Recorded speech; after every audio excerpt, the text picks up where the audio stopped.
continuous integration using Azure build pipeline. See, most of the times DevOps is all about efficiently creating a CI pipeline and CD pipeline. CI basically stands for continuous integration and CD stands for continuous delivery. So what exactly is CI pipeline? That is our focus in this particular session. And once we are good at CI pipeline, we would probably want to move into CD pipeline. But what exactly is this?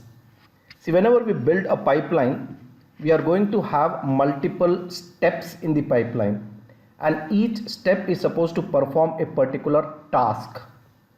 That task can be, as you can see here, build task, where the code is supposed to be built, or can be a test task, or can be validation of our code for security, vulnerability, licensing. All these things are different tasks which our code has to go through before it is going to be deployed into some environment. That environment can be dev environment, QA, staging. This aspect is taken care of by the CD pipeline. That means moving the code, the published code, into the production environment eventually, but going through various other environments also before production is the job of a CD pipeline. Definitely in this particular session we are not focusing on the CD part. What we want is something which is going to be built, thoroughly tested, and all these operations performed. Of course, in today's session I may not even go into test and SonarQube and white source security and stuff. So what exactly is an Azure pipeline? Azure pipeline is a cloud service. That is very important. It's a service which will automatically, the keyword is automatically, going to perform build, test and deploy. Build and test are part of CI and deploy will be part of CD. Yes, it is a fully featured continuous integration and continuous delivery service. Now why do we call it as continuous here? Continuous integration and continuous delivery. Because we want automatically the steps to be performed. As soon as a developer builds the code and he will create a pull request, and when the pull request is completed, we want the code to be automatically built and then deployed into the respective environment. And this is a continuous process. I make change, I create a pull request, the code is merged into the branch. From the branch, it goes into the environment after going through various stages.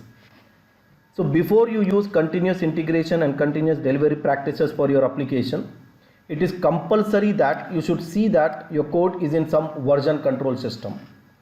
And there can be multiple version control systems, can be Git managed, GitHub Enterprise or Azure Repos, or you can even use TFVC, Bitbucket, and so many other version control systems are supported by Azure CI/CD pipeline. But point is, first you have to somehow ensure that your code reaches the version control system. That is important. And from the version control system, you are automating the build, test and deployment of code.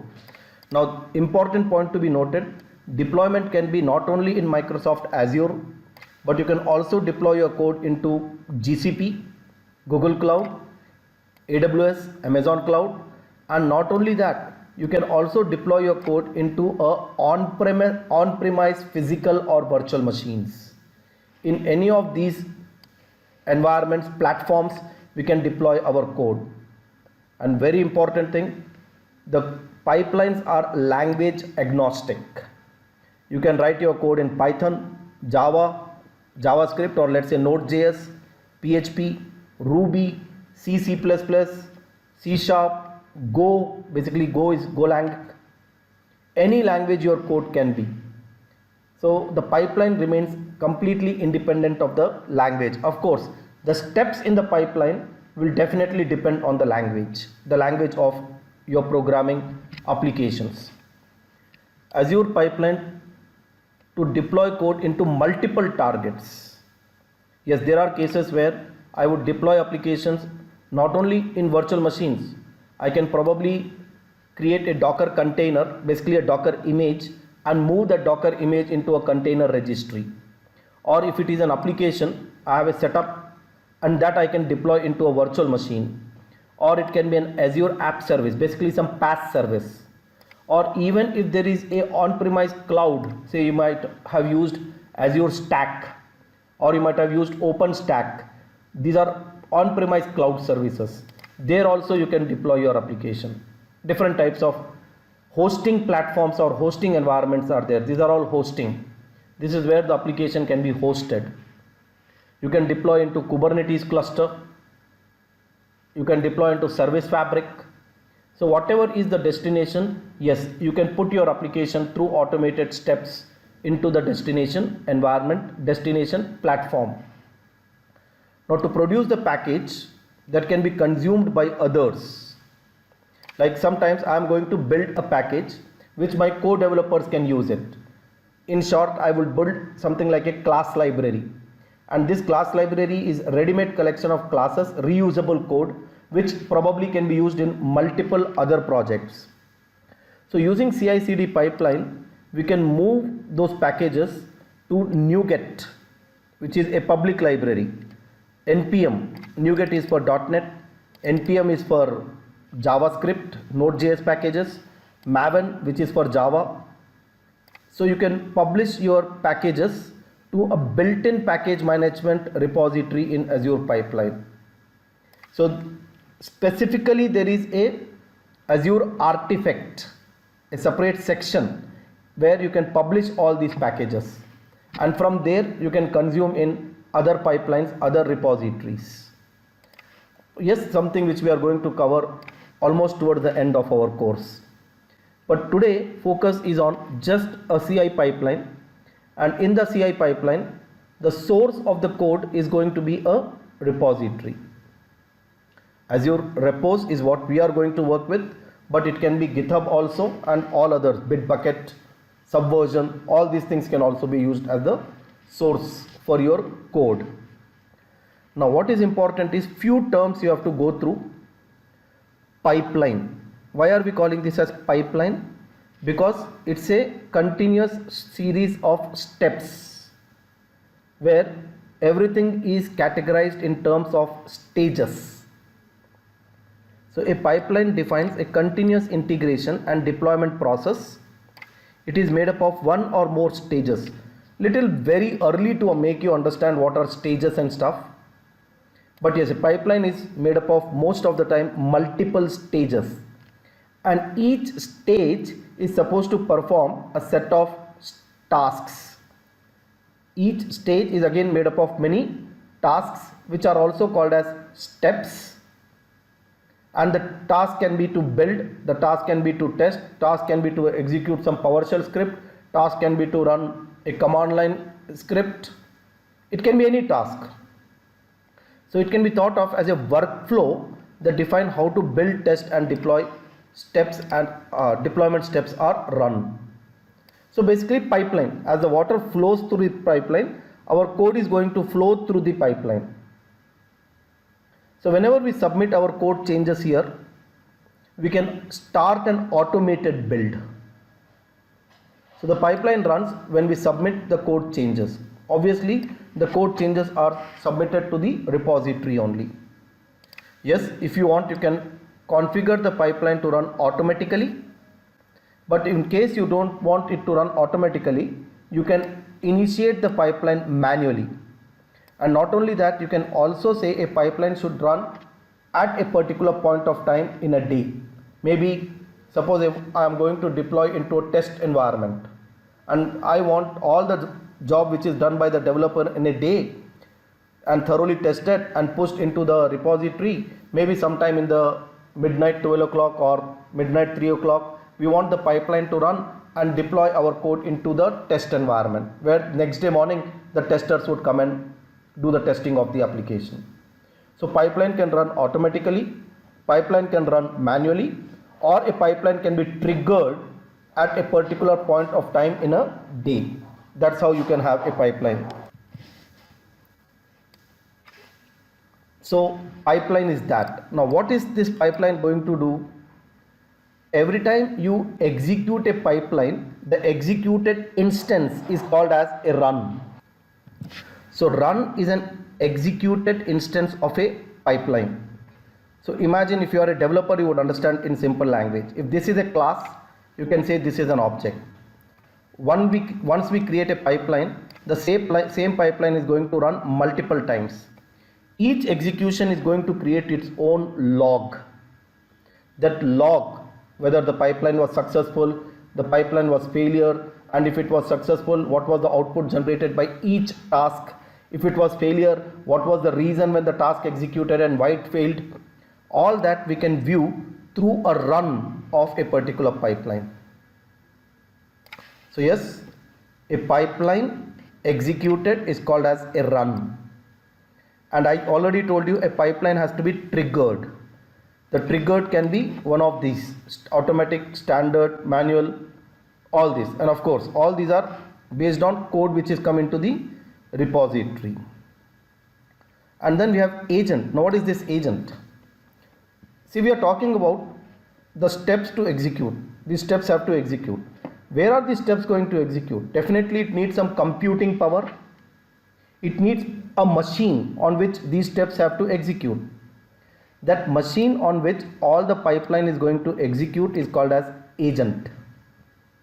So an agent is actually a software on a machine. Ideally speaking, agent is a software which is listening to the instructions from the pipeline and executing on that machine.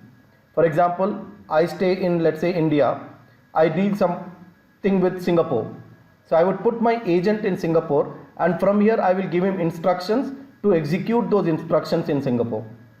So agent is like that. Agent is a software which we are going to deploy on a particular machine, which can be a physical machine, which can be a virtual machine, and instructions are going to be executed on that particular machine, and the instructions will be issued by the pipeline when it is run. Yes, agents can be of two types in Azure especially. It can be Microsoft hosted agent or it can be self-hosted agent. In context of Microsoft hosted agent, Microsoft will give us those ready-made machines with agent software which is going to execute my pipeline. Whereas in case of self-hosted, we have to build a machine. We can build that machine in our on-premise environment. We can build the machine as a virtual machine in cloud. But on that machine, we have to run a special software which is a agent software, and then use that machine for execution of a pipeline. Definitely these things will get clear more, when we do a practical demonstration. Very important is build artifact.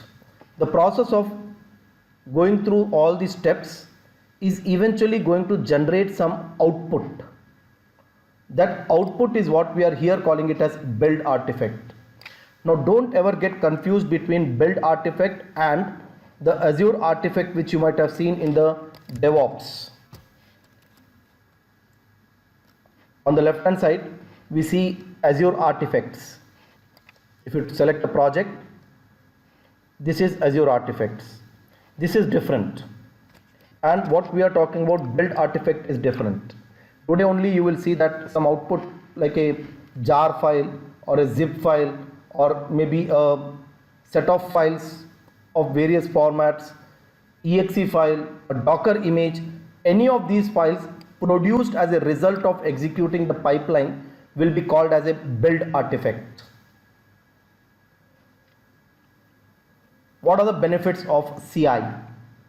Continuous integration provides benefits to the development process. Your process will improve basically. Improvement of code quality. Why? Because here only you are doing testing, and probability is there. You might have built your code and it got tested and it failed here. So as soon as I make a pull request complete, the build will execute and test will execute immediately. Then and there I would know, oh, something is wrong, and the quality of the code can be improved. Triggering automated testing for every code change. Reduce build time because it's automatic. See, ultimately all the advantages are because it is automatic. So if build time is reduced, rapid feedback can be provided, and because rapid feedback is provided, we can early detect the problems before it actually goes into even development environment. We have some ways here. We can create some build policies, and through those policies, branching policy, if you remember, one of the branching policy can be to start a pipeline, and only if the pipeline successfully completes, we would allow the pull request to complete and merge with the branch. Otherwise, pull request itself will fail because the pipeline fails. Like that, we can build a system here. Better managing technical debts. Now, what is this technical debt? That itself is a big question mark.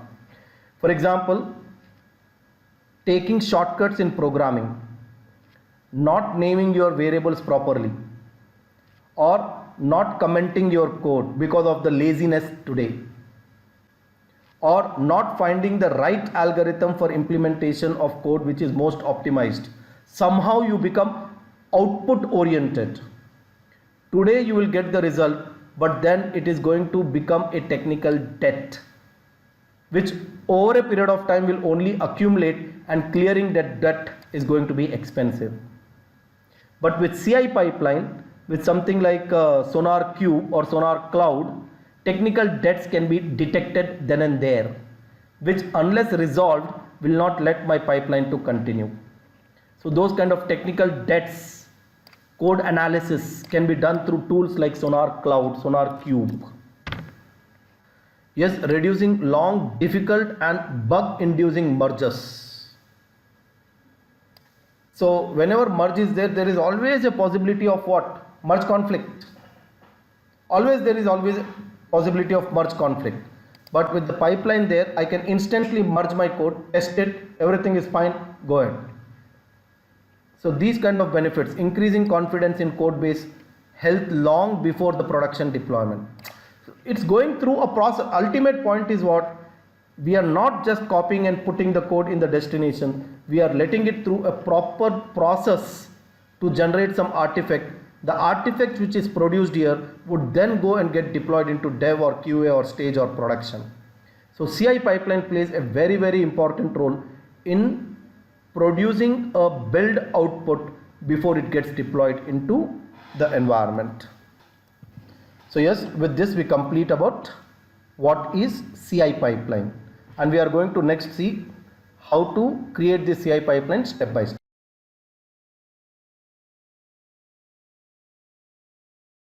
Understanding the build process. See, most of you in this particular class also, not necessarily you are a developer. You might be more into IT operations. You might be more better in creating the infrastructure where the code has to be deployed. But I told you in the beginning, if you remember, DevOps is all about dev, developer, ops, the IT operations coming together and working with. So certain aspects of IT operations should be known to the developer, and certain aspects of development should be known to the operations guy. Rather, a DevOps should know both of them, in short.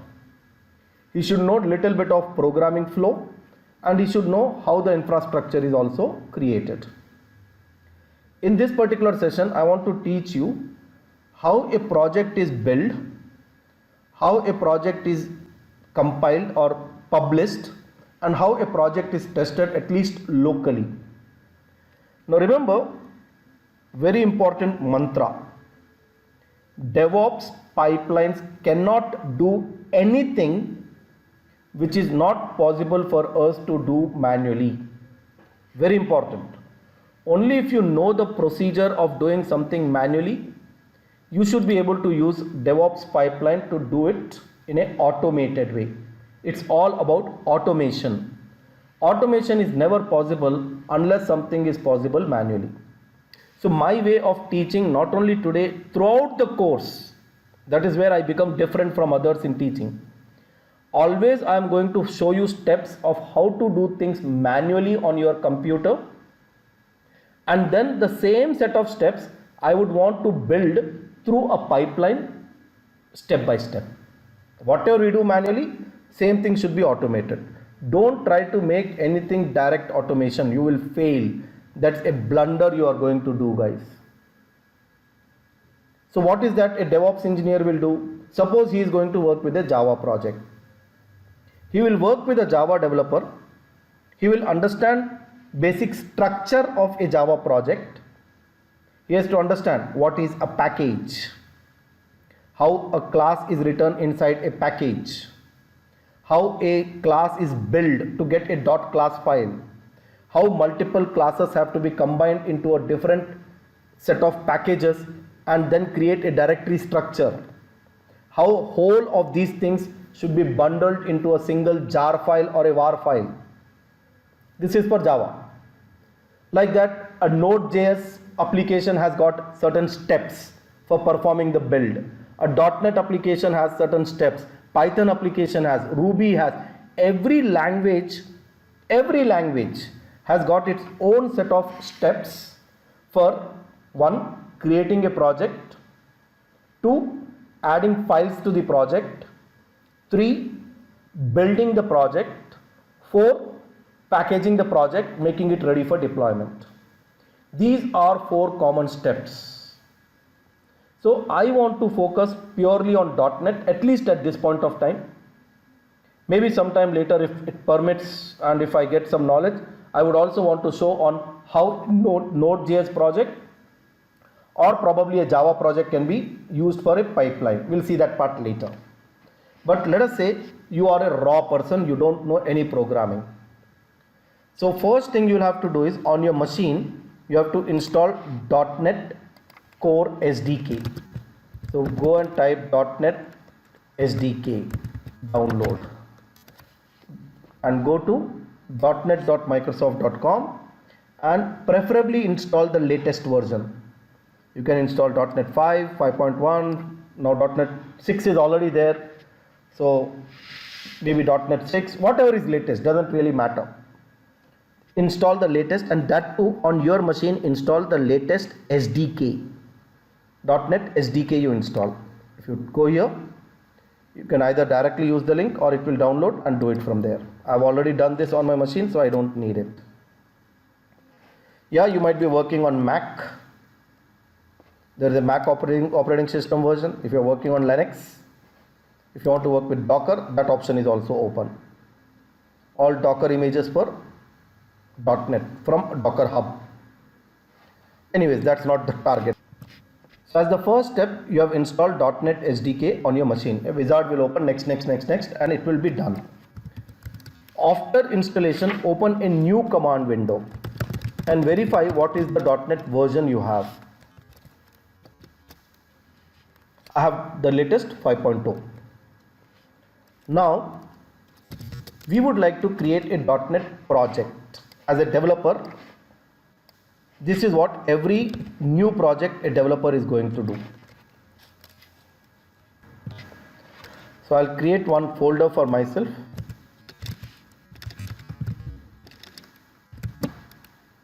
Say something like Hello World app. Go to that, or we don't even want to create the folder. Go to some folder where you are going to create your projects. One folder by your name or your demo's name or whatever name you want.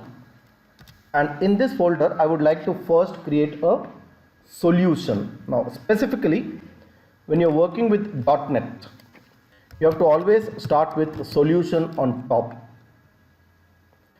A solution is made up of multiple projects. So if you're working with C#, it's a .C# project.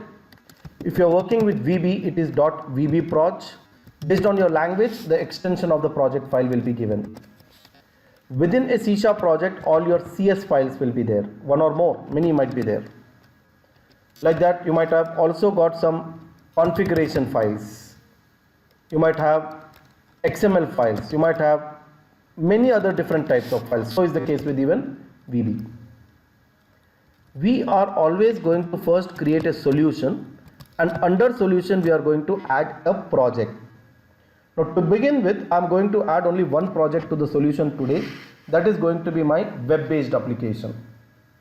But as we progress in this particular course, in the same solution, I'm going to add a test project. I'm going to add a database project. I'm going to add a UI test project. I'm going to add a class library project.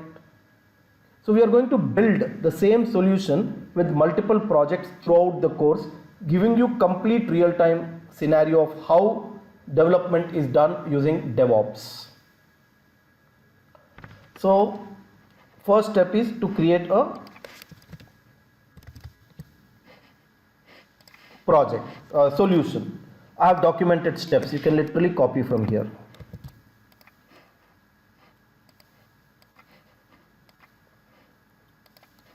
And run them in sequence.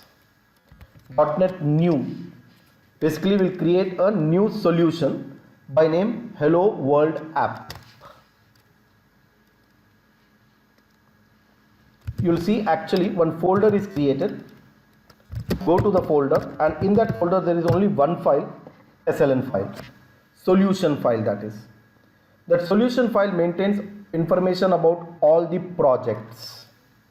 Now in the solution folder, I want to create a project. So to create a project, we say .NET new. There are different types of project in .NET we can work with. I would like to create a MVC project.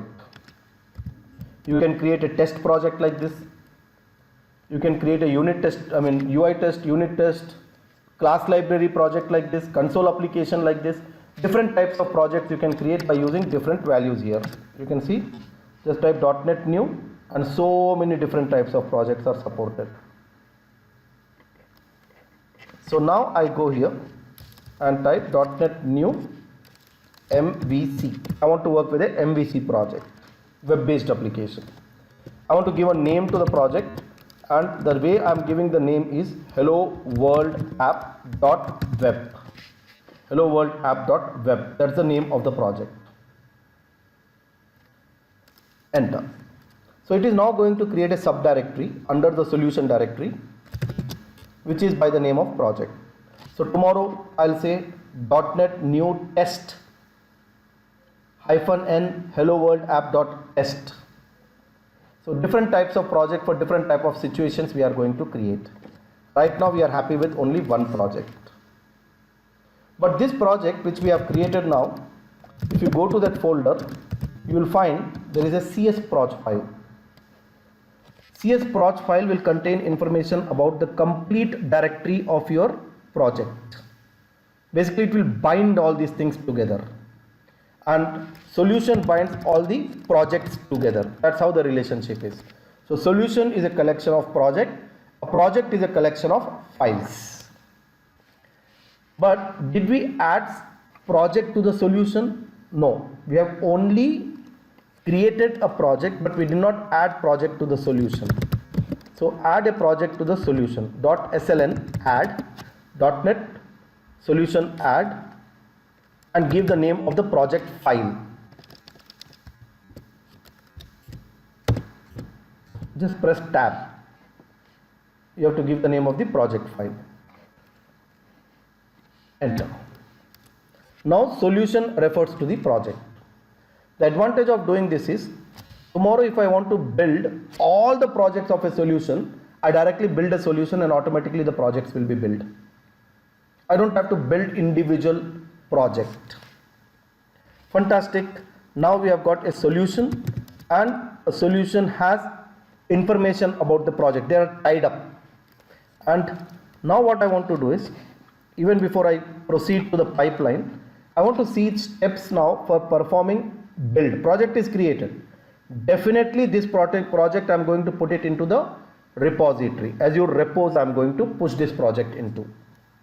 But even before I go there, I want to first test the project locally on my machine. So to build the project we have to use .NET build. That's a command.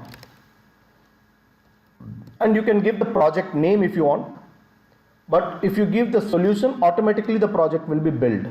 So in the solution directory I'm performing .NET build. And you see, first it has executed one step called as determining projects to restore. Of course, in my case, I don't have anything to restore. We have not used any packages yet. So direct build happened, where the compilation of all the code is performed, and the result of compilation is some output. Where can I see that output? Ideally, let us go to Explorer. So hello world app DevOps demos, hello world app, and you see solution and web. Under solution, one bin folder gets created now. Under bin, debug. .NET supports two types of build. One is called as debug configuration build, and the other is called as release configuration build. So if you want debug, you should give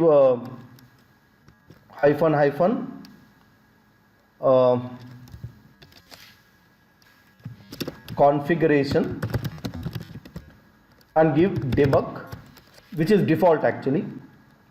Or if you want release configuration, release. So when you do release, you see here release folder will get created. So based on the configuration type of build, you get one of these two. Now understand the difference. Debug configuration generally contains debugging symbols, which are used and very helpful when we are doing debugging and if there is any kind of error. If you want to, as a developer, go through the code line by line with breakpoint, trace the code, or if the error occurs, you want to know the line number where the actual error has occurred. In those cases, debug configuration is useful. So .NET 5, and this is where my output is generated. You see the primary output file is actually hello world app.web.exe, but remember this will work only on Windows. So how do I run the application? Same output, remember, in .NET is going to work on Linux, Windows, Mac. I can literally copy this on all the three platforms and make it run. Absolutely no problem. So debug, go back. In release also you'll see the same structure, nothing different. But generally this is considered to be much better in performance when compared to debug configuration build. This is comparatively slower. Right now you will not feel the difference because there is no custom code. Whatever is there, only the skeleton generated code is there, the default code is there. The developer will work on this base code and improve based on the requirement of the application. We are not interested in all that aspect, at least at this point of time. So now I need to run that DLL, this DLL. So how to run this DLL? To run that DLL, ideally speaking, go to the project folder, because in the project folder we have some other dependencies like www root. So the directory where www root is there, from there only you are supposed to do .NET bin / debug / give here the DLL file, .NET blah blah blah DLL. This command is going to work on all the three, Windows, Linux, Mac. At all the three places this is going to execute. So my web server has started. My web server is now ready to listen to the request on port number 5000. That's the URL. Copy. Don't stop this. You can stop this by pressing Ctrl C, but don't stop this. Let it run. And now go to the browser and in browser paste localhost 5000 and you see the output. Yes, definitely this is the default output of our application. Nothing much is there in this. Very basic. All template generated code is only there at this point of time. When you are done testing, you may stop. So what we did, we created a project. Basically we created a solution. We added a project to the solution. Of course, we created a project also. Added the project to solution. But this is all one-time job. On your machine you have to do it. Now this code, once it is there, definitely I would like to push it into the Azure repository. But before that, before pushing it into the Azure repository, Azure repo, I wanted to test the application. For testing the application, the first command I executed was .NET build. But mind you, before .NET build, automatically one command is executed, .NET restore. .NET build produced some output which is good for testing. But you have seen it generated a folder, something like something like bin, net5, blah blah, debug and all that stuff. There is one more command which is best for producing output into a folder which I would like to directly publish on the target machine. So I said .NET publish -o and you can give some out folder. So in the current directory only I have a out folder in which I would like to publish it. Or you may want to create the out folder in the root directory. You do that. It's your choice. Whatever is the output in this, that is ultimate output which we should deploy in the production. Maybe before production, of course, into dev, QA, UAT, different environments. So these are the three important commands right now. Yeah, later we will add of the build .NET test also we will add when we have unit testing. Like that, commands list will grow. So this learning you have to do similarly for Java. You have to sit with a Java developer and understand how a Java project is created and what are the different steps in producing a output required for running a Java application. Like here we use .NET. In Java there is JavaC. JavaC is the command. You have to, and to run the application, Java is used. JavaC, Java. In .NET it's the same, .NET only. Slightly different from Java. NPM commands, Node Package Manager, Node commands basically are used for Node.js. Python command, py commands are used. Anyways, that list is never ending. If you learn one, the steps are similar for other languages. Understand this point very clearly. So now that we have got .NET restore, .NET build, .NET publish, all these steps known thoroughly to be performed locally. Okay, we didn't complete .NET publish. Let's do that. So I go back to the solution folder, and from solution folder I am doing .NET publish -o, and in the root directory I am saying out. Enter. Automatically it determined the projects to restore, build and published. So go to now d:, out directory,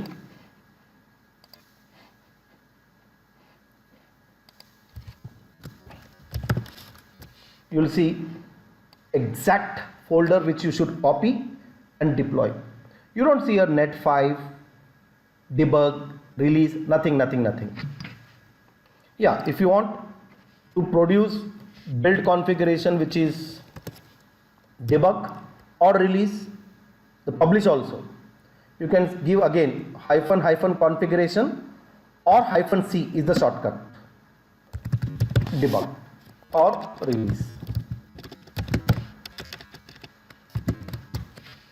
So release configuration build is performed, debug configuration build is performed. Like this output will be generated, and that too I am showing you right now for .NET Core or .NET 5. If you are using .NET Framework, you have to use MS Build or VS Build. What we are doing through .NET CLI command. In case of .NET Framework, MS Build, VS Build commands are used, and that you will have a learning curve to go through. All the command line options you have to give to MS Build for performing the build of your project in .NET Framework. Good. Now that we have this clarity that we can publish the output, can we go to that folder? Let's see.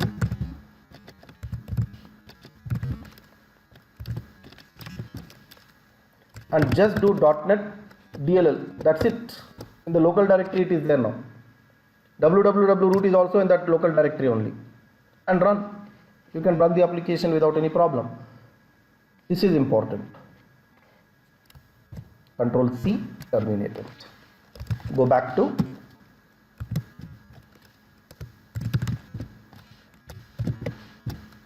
We are back into the folder. Now I would like to check in this particular project into the Azure repo, so that from repo next step would be to create a build pipeline. But now I would like to take it to Azure repo first. How to do it? First, initialize the local Git repository. Git init creates a local Git repository, and you see that an empty folder is created now in this hidden folder .git. This is where my local version control management system is going to exist. All the changes which I have made here, I want it to be saved into this repository. But before that, always remember, you should create a git ignore file. You should always create a git ignore file. The easiest way to create a git ignore file is go to view extensions, search for git ignore. You will find lot of extensions. I've already installed CodeZombie. After you install it, after you install the extension, go to just press F1 otherwise and search add git ignore. One more window will come. Type here Visual Studio and use this option, the first one, Visual Studio.git ignore. You can choose the second one also, it's your choice. I'm using the first one. This is going to add a git ignore file here. Automatically it added. So all these are files which I don't want to be tracked. I don't want my local repository to track changes to these files, these folders, these extensions. You don't have to do anything. Again, it's a job of developer who will take care of it. But yes, you have to do it for demo purpose, so I'm showing you the steps. So now that you have created git ignore also using Visual Studio Code, time to now stage all the files. See, type git status first, you will see red color. That means these files are not even staged. Git requires us to stage the content. So git add dot, look at git status now. All these are staged. Interesting thing to see, we don't have bin folder, we don't have obj folders, because these folders are irrelevant in the code repository, because these folders are going to be created on the fly every time we build the project. Rather, bin folder should never be added to the project. This is one common mistake many people do. They add bin folder to the project, and when they publish, hundreds of errors will come. Hundreds of dependency errors will come, because the source code will try to, the compiler will try to look at that folder also. So in your project itself, that folder should be excluded. Bin, obj, that should never be part of the project, and by default they are ignored actually, unless you explicitly add them to the project. Okay, now we have a solution staged. Time to commit the changes. Let's say this is my first commit. I've committed also. Now if you look at git status, everything is committed, all clean branch. But where is the source code? It's only in my local repository. I want to push all this into the remote repository. So by this name, I would like to create a project in my DevOps. So to go to dev.azure.com, go to your organization and create a new project. Call it as Hello World App.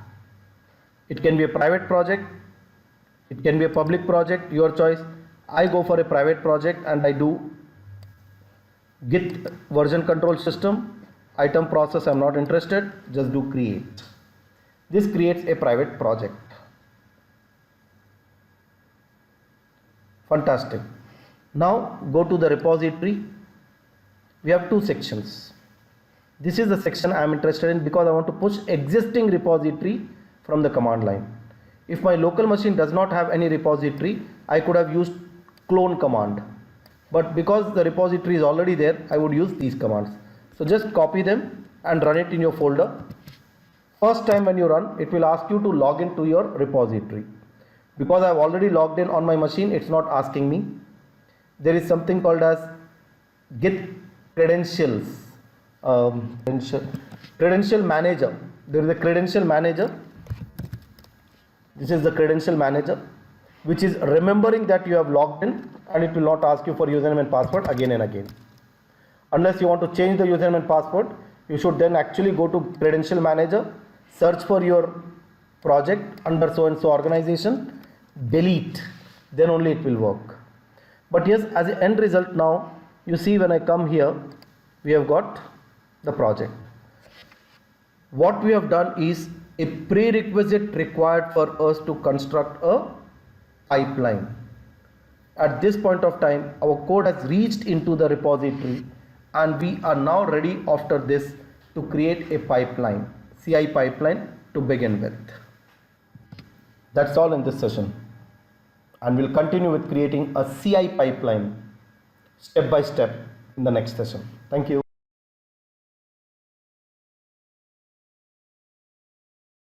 Continuous integration using Azure Build Pipeline. So far in the last session, we have understood what exactly is a pipeline and what is the difference between CI pipeline and CD pipeline. Wherein in CI pipeline we are going to produce an artifact, we call it as build artifact, and that artifact we would like to deploy into a CD pipeline. We have learned what exactly is an agent, pipeline, run, trigger, artifact. More important than that, we have seen how we can build a project locally and how this project can be moved into Azure repo. That's what we have seen till now. So now that the project is already in Azure repo, we go to dev.azure.com. That means we go to our project, and here we would like to create a pipeline.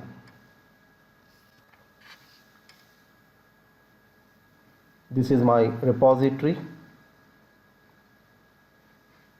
and then we have got a section separately for pipelines, that is pipeline. Yes, one by one we are going to learn all these options, but to begin with, I would like to create a new pipeline. And here we have to choose from where are we going to get our code. The code is going to come from Git repos in Azure or Bitbucket, GitHub, Git Enterprise Server, other Git Subversion. But right now you see there is an option here, the tag called as YAML. So in Azure DevOps, we have got two types of pipeline, two types of build pipeline. One can be created using YAML and the other can be using Classic Editor. Earlier we had only one option, that is Classic Editor, and of late later Microsoft added YAMLs. And nowadays YAML is more popular than Classic Editor, more convenient than Classic Editor. But there are many projects in the industry which are even today built using Classic Editor, and they are continuing to be in Classic Editor. And certain projects, certain organizations, for unknown reason, they are still adding new pipelines also using Classic Editor. But yes, in our course we are going to learn both of them using a Classic Editor. We will begin with, and next whatever we have done through Classic Editor, same things we will reproduce again using YAML. So two different pipelines, the result will be same. In both the cases we are going to generate the artifact. So I selected Classic Editor, and my source in Classic Editor is Azure Repos Git, because that's where my project is. The team project, the repository, and by default this is the master branch. Now this is the branch which is going to be used whenever we are going to manually trigger the pipeline. Pipelines can be triggered by different ways. One can be you trigger it manually, you can have a automated trigger. But when we are manually triggering the pipeline, it is going to take the code from the master branch, and of course right now we don't even have other branches. So continue. These are all different types of project templates which are available. If you choose one of these, some basic skeleton pipeline you are going to get ready-made. If you don't want any skeleton pipeline, you can start with a empty pipeline. You can start with empty pipeline and then manually add task to it. But I have here an option that is ASP.NET Core. This is our project. If you are doing .NET Framework, use this. But right now I am interested in ASP.NET Core. So apply. And you see there is a pipeline created. The name of the pipeline is so and so, Hello World App ASP.NET Core CI. I'll change that to Classic. Hello World App Classic pipeline. And later, of course, I'm going to create Hello World App YAML pipeline. And in this, as you can see, there are tasks, variables, triggers, options, retentions, history. Definitely one by one, we have to learn all of them. First, in the task, you see these are all different tasks which are going to execute in the pipeline. But where are these tasks? These tasks are under a agent job. An agent job is under a pipeline. So right now we have only one pipeline, that is a build pipeline. You can have under a pipeline multiple agent jobs. Right now we don't need, we'll keep it basic. And this particular pipeline with this name is using an agent pool. Remember in the last class I told you Microsoft supports in ADO, in Azure DevOps, it supports two types of agents. One is Microsoft hosted agent and the other is self-hosted agent. So later sometime we are going to learn about self-hosted agent, and that time we are going to use this option. But right now we don't have any self-hosted agent. We have only Microsoft hosted agent. So choose the option Microsoft hosted agent. Advantage is you don't have to build a machine. Now this Microsoft hosted agent should be what type? We have the specification. These are around 7 machines which are available. It can be Mac operating system, Ubuntu, Windows. One of these you can choose as your agent machine on which these tasks are going to execute. Yes, this is a very vast topic to be discussed separately. I am leaving the default option Ubuntu 16.04. You might go for 16 or 18 or 20, it's your choice. Of course, 20 is the latest. Here we have some parameters, project name, and if there is a test project, we would want to use this. But these are actually parameters which are linked to the parameters which are here.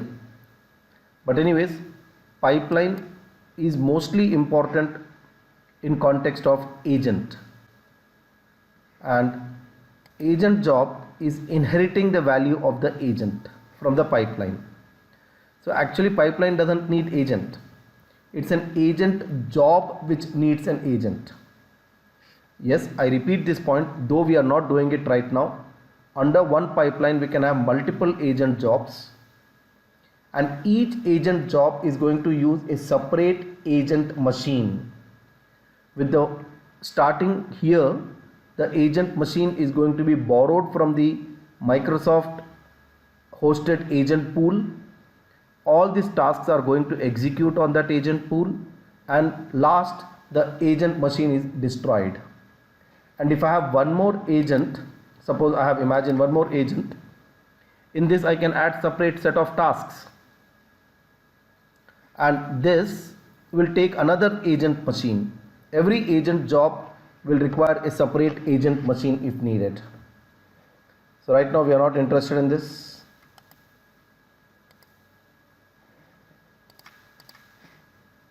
We need only one agent. What kind of situations we go for multiple agent? We will discuss that separately in a dedicated sessions on agent. Right now my focus is tasks. So we have a pipeline, we have an agent, and there goes the restore.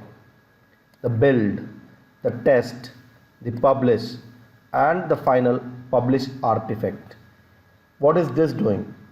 See, these are all tasks which template generated, but this particular task is responsible for executing the .NET command. If you remember, manually I told you the steps required for building a .NET project is first do .NET restore, then do .NET build. Certain cases you will do .NET test if you have unit testing, and then you will do .NET publish, which will generate a output directory. Same things now we are doing through the ready-made tasks which are available in Azure DevOps. So we have got ability to add new tasks, which we'll do later. You see, these are all tasks, big gallery of tasks, huge gallery. But right now we are not interested in that task. So right now we are interested in selecting a task and setting its properties here. So this is the display name. You can say restore libraries. If you want, you can change it. And the command, the .NET command which has to execute is restore. Restore what? This particular project. Now here we have got star star. Star star basically means current directory and all subdirectories. Wherever it finds a project, that project is going to be built. Right now in our repository we have only one project, and moreover you see here this is grayed out. I am not able to edit. That is because this particular property is linked. This is linked. Linked to what? The pipeline property. If you make a change here, you will see here also it changes. The advantage is by putting it here, we are taking the reusability advantage. At one place we mention the value, and at multiple places we are using the value by linking it. So path to project, csproj. If at all you want to provide any additional command line arguments, that you are supposed to mention here. But .NET Restore does not require any additional command line arguments. You can just leave it blank. Then we have got build step, .NET build command. .NET build command, I want to use build configuration, which can be, if you remember, debug or release. But what is this? $build configuration. Whenever you see this dollar syntax, remember this is nothing but a variable. So where is this variable declared? Here. For the pipeline, these are all different variables which are declared. So right now we have used only one variable, build configuration, and the value of that is release. Of course, when we run the pipeline, we can change the value if you want. So back to build, we are doing a release build. That's the meaning of it. The pipeline is run. We are designing the pipeline. Remember, we are going to run the pipeline later. When we run the pipeline, the value of the variables will be used, and that will be from here. Then test case. Right now we don't have test project, so you can actually right click and disable the selected task. Publish. Again, build configuration is release, and then we have output, another variable, build.artifact staging directory. Artifact staging directory is a built-in variable. It's not a variable which we have created. It's a built-in variable. So variables can be built-in variables, can be custom variables.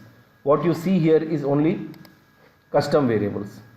Predefined variables you can actually see here. A separate gallery of predefined variables is available. Huge. So all build variables are here. Build.artifact staging directory. The local path on the agent machine where the artifacts are copied to before being published to the destination.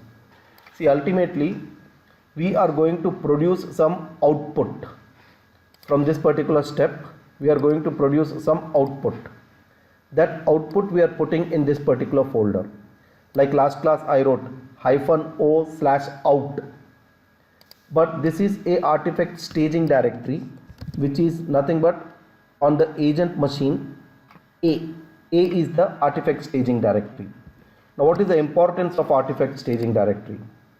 See, remember, once the pipeline ends, when the running of pipeline stops, the agent machine is going to be destroyed. It's not going to stay there. So definitely before the agent machine is destroyed, the content which was published should be picked up and saved somewhere. That content will be picked up from this particular location by another task, that is publish artifact. So publish artifact is going to publish the content from build.artifact staging directory from the agent machine into the pipeline. Basically, pipeline is going to track that particular okay, I'll put it this way. When I run this pipeline, a run is going to get created. The run will track the artifact. So the name of the artifact is drop. These are all default values. Without we changing, these are the default values. The artifact by name drop will get created, and what will be there in that drop artifact? The content will be picked up from the artifact staging directory. What will be there in artifact staging directory? The output generated by publish. That means something which is deployable on the target machine. So I have actually edited nothing, guys, here. And for publish also, we are saying that publish only those projects which are web. Now how does it know whether it is a web project or not? My solution might have multiple projects, but a project which has got web.config, that can be a web project, or a project if it has got www root folder, that is also a web project. .NET framework, it will be web.config. .NET core will have www root folder in its directory. So only those projects which satisfy that condition, they will be published by this particular step. Other projects will not be published. Also, the output is automatically zipped. If you don't want the output to be zipped, you have to uncheck this. Add project name to the publish path. Whatever is the name of the project, that will be added to the publish path. So now let us see this whole story. I have not changed anything except test disabling. Nothing I have changed here. So now we do save and queue. We are saving the pipeline. Where do you want to save? You can decide. The project folder only, and you can give some comment if in case needed.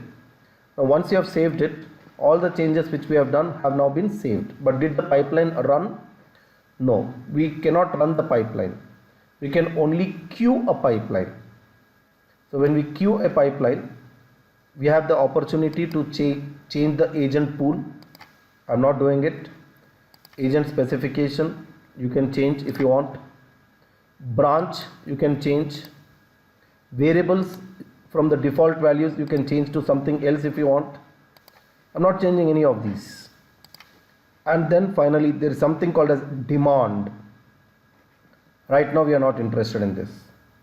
And just say run. So this is going to queue a pipeline. Some error. That's what temporary error. Now it's gone. You see now the agent job is in queue. You can click on the agent job. It was manually run by me. From where is the code taken? The time it started, how much has elapsed. So go to the agent job, and here you should see the agent job should start. No hosted parallelism has been purchased or granted. To request a free pipeline grant, please reach out to this email ID. Now this is a severe problem actually, because people were misusing the free Microsoft hosted agent. Microsoft has disabled by default the ability to run the pipeline. You can see this by going to your organization settings, go to billing,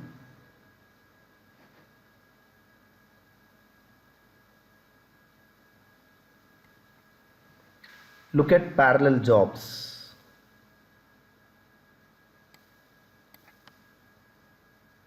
Here we are actually supposed to get for Microsoft hosted one parallel job. So right now you see view in progress jobs, 0 parallel jobs, and here also I have 0 parallel jobs. So for private project I have 0 parallel jobs. For public project also I have 0 parallel jobs. So yes, the only way you can proceed now is either buy parallel jobs, right, or send a mail to Microsoft saying that this is the purpose for which you are trying to actually create a organization and the project. They would check your genuinity, evaluate, and then reply, and they would probably enable. So where will you send email to? Already showed you. When you were running the pipeline, it failed and it was prompting the email ID. To that email ID you have to send the request for activating parallel jobs. So just before I proceed, show you once again. I try to run the pipeline. Just say run pipeline, refresh it, go here. No hosted parallelism has been purchased. This is what you should do. Send a mail to these people. AZ pipelines -free tier at microsoft.com. When you are sending mail to them, send your login details, send this URL, basically that has the organization name, and request them for enabling the free jobs. Now for my purpose to continue, I am switching to an existing organizations which I created before. This particular policy Microsoft is applied only for new organization, but for the organization which was already created before, I have so many organizations actually created in different ADs. So I am switching my Azure Active Directory to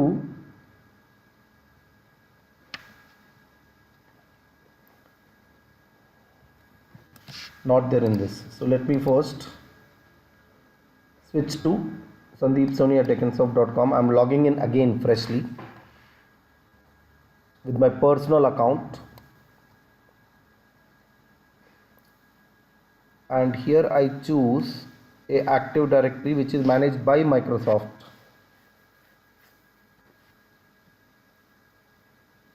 Choose your Microsoft account. This is my actual Active Directory, but I'm not taking this. I'm choosing Microsoft account, and in Microsoft account I select any one organization. These are all old organizations which I have created before the policy was applied. So I go to an organization, and in this organization you will see that if I go to billing and if I go to parallel jobs, I have one free hosted agent, one parallel job up to 1800 minutes per month I get from Microsoft. And for public project it is 10 parallel jobs. Right now our project is private project though, but because this is a new organization now, I have to create completely everything new. So I have to create a new project in this. So whatever is the name of the project we had locally, the same name we are going to use now.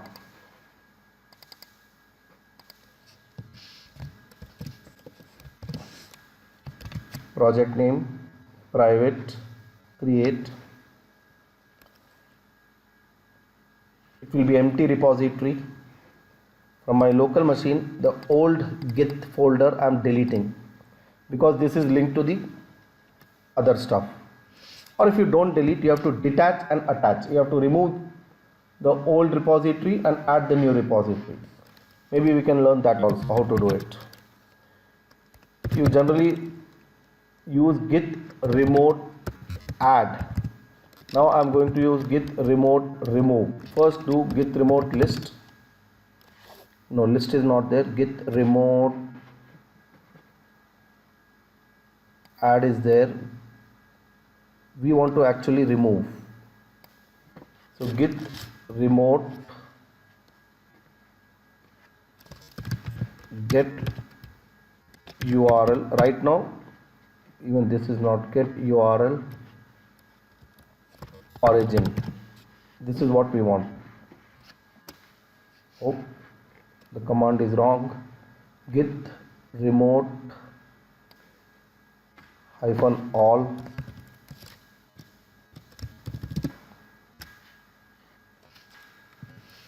It should be git remote list, should not be there, mistake. Right now it is connected to this and the alias name is origin. I'm removing it. Git remote remove origin. Disconnected. So we are no more connected to origin now.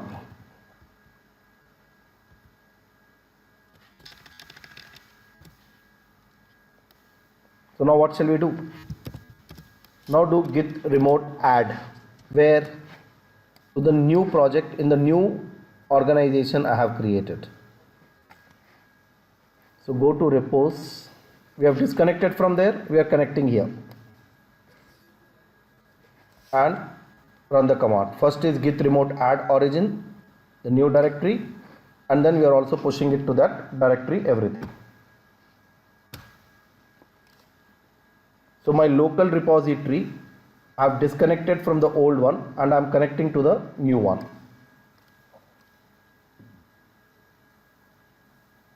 That's it.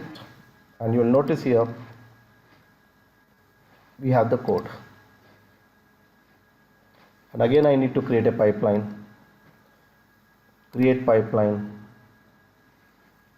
Classic editor. Continue. ASP.NET Core. Default skeleton will be generated automatically. We are good with it. Only thing I want to do is disable this. Save and queue. That's it. Save and run. Some error is coming. That's because of their issue. We don't need to worry about it. Run the agent. And now you will see that free job is being used for executing the pipeline.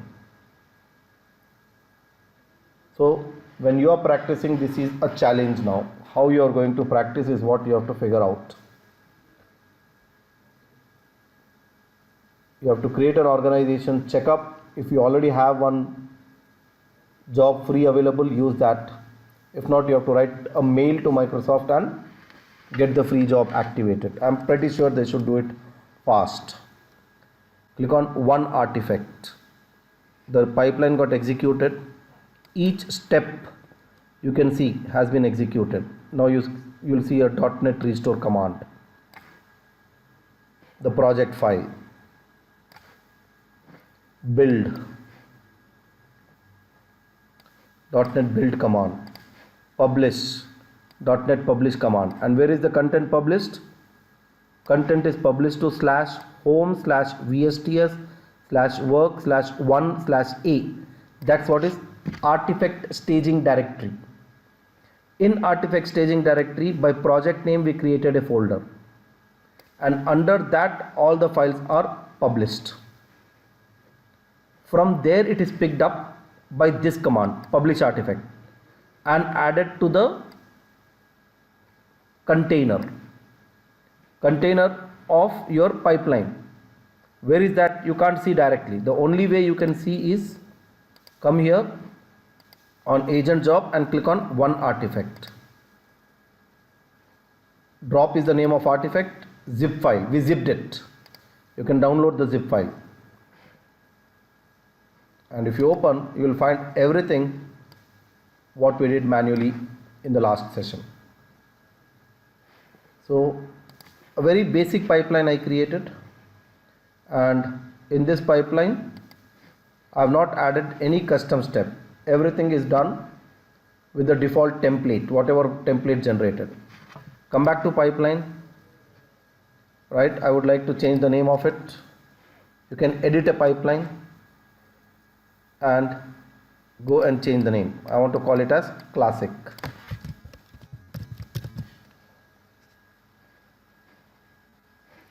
Then save and queue, or just save it. You can go back and see in classic pipeline, these are the runs. Right now only one run. If you go to the pipeline, okay, sorry, here, this is only one run. This run has executed. So if you run again, one more entry will create. If you run again, one more entry will create. And every run will manage its own artifact. The only way you can look at it is from here, go to agent job and you can see the artifact. So internally, Azure DevOps is storing the artifacts and giving us access through this link. Also, let me show you, if you go to your organization, in the organization there is something in regards to billing for storing all that artifacts, the logs, lot of metadata. Microsoft gives 2 GB of data free. 2 GB is free. Right now I am using less than 1 GB, but up to 2 GB is free. You are not charged, but beyond 2 GB you can pay. You can pay and increase this.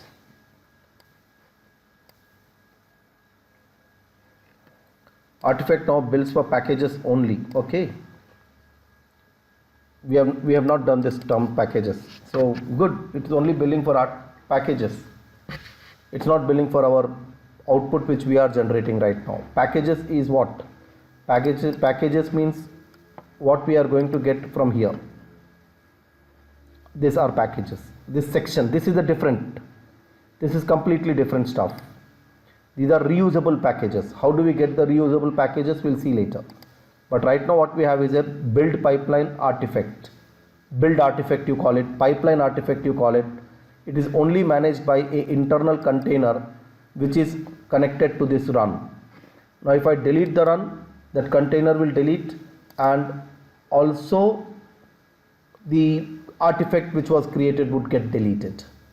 Right now I am not able to delete. The reason being, there is a policy that at least 3 runs it should not allow you to delete. You can go to lease and delete this lease if you want. And after deleting, now you will have the option to delete. You can run the delete. The run is deleted. Automatically the artifact which was created by that run also got deleted. So this comes under run retention policy, which is again a topic to be discussed much in detail later. So edit the pipeline, run the pipeline, 2 options. So if you edit the pipeline, you can add more tasks here. Now what task let us add? There are many tasks. Now for demo purpose, I would like to add a very basic task, which is maybe some command, some kind of command I would like to add. Some script should execute. This script I would like to execute. So to execute a script on that agent machine, we can use command, search for command line. Run a command line script using bash on Linux and Mac and CMD on Windows. Click on add. Wherever you want you can move this up and down. And here you can mention your echo commands. So I would like to print the value of these 3 variables. Build dot definition name, build dot definition ID, build dot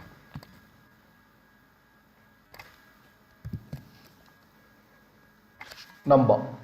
So for every build, when the run is executed, a name will be there, ID will be there, number will be there.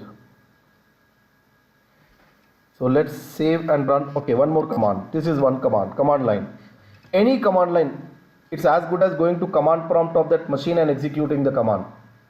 Likewise, if you want to run a PowerShell command on that machine, you have PowerShell script. PowerShell you can execute on the target machine. I want to create a file on that machine. So to create a file, we need to use file create, but file creator is not available built-in. Microsoft has not given file creator task. So file creator task, I have to get it now from gallery. This is a gallery of this is marketplace, basically a marketplace where lot of tasks are available. Huge task list is available. It's a gallery. You have to search what task you want. Microsoft will have options here and others are also adding. You can also create a task and add it to the gallery. You have to follow the steps. But right now this is the task. But be careful whenever you are taking a task, and if it is not by Microsoft, you have to do proper evaluation of it, because this task is going to run on an agent machine, and if somebody has not properly programmed, somebody is a hacker, and if that task executes on that machine, it can literally read everything from that agent machine and put it on internet. So be careful when you are using any third-party tasks in your pipeline. But this is pretty safe. Good review. Used it many times also. So I am adding it here. When I select here, get it free, it will take me to the new screen where it will ask me to this organization it should be added. Basically we have to select the organization under which it will be added. So my name is the organization name in my case. I'll add it here.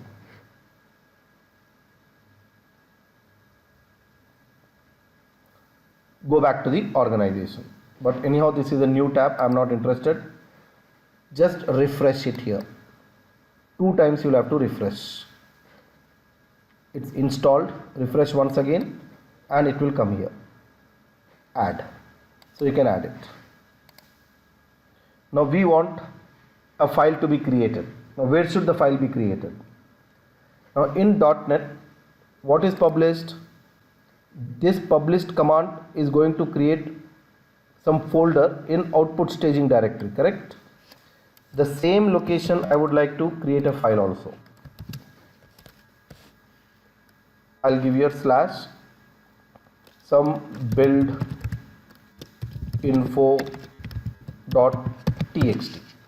Now what shall we give? The same script, same variables. I would like to give it here. So let us say I have content of the file. This is going to define the content of the file.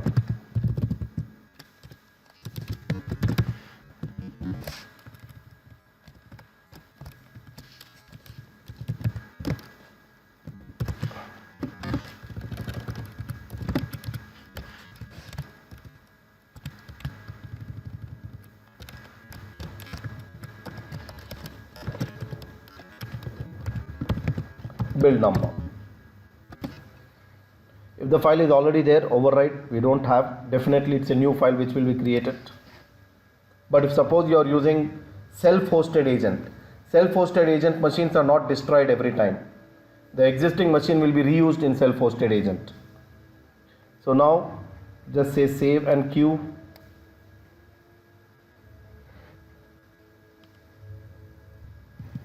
The pipeline will execute. That is a temporary bug that will go away. All the steps will execute. Here itself we can see the log which is generated by the command, the task command cmd, and you see some output will be generated here, which is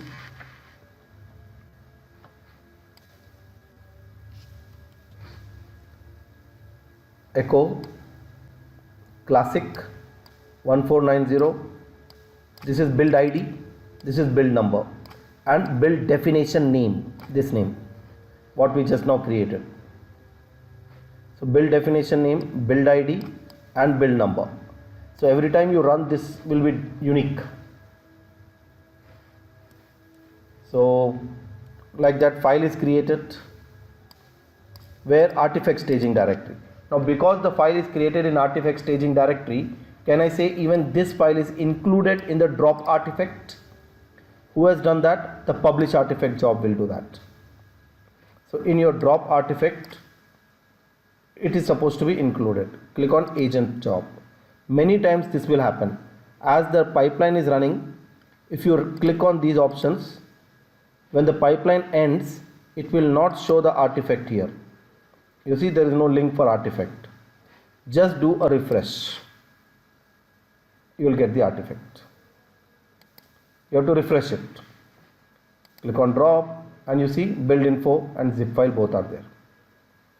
Anything which is put in artifact staging directory automatically will be published by the publish build artifact command. That's what is the purpose of precisely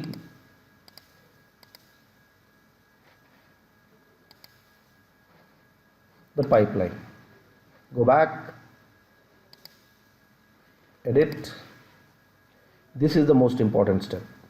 Mind you, if this step is not there, all this is useless, because ultimately on that machine whatever is created we are not capturing. Unless you capture what is done here, this is all going to become useless. So this is a very important step, publish build artifact. So very quickly, if at all I want to take a pipeline from scratch, if I want to do it, again take classic editor, source repository, but the template I'll choose is empty. And now I should add the tasks manually. The task which I want to do is .NET Core commands 1, 2, 3. This is for restore. Restore what? The project. So build restore and you have to give the project name.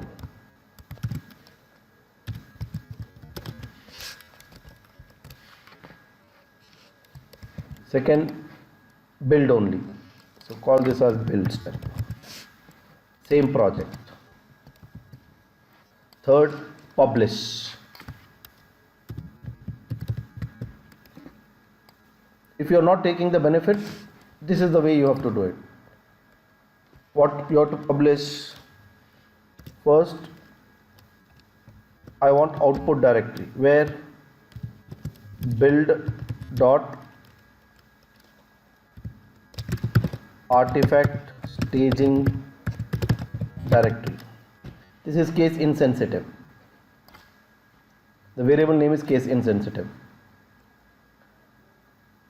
-o or -- output. Anything is okay.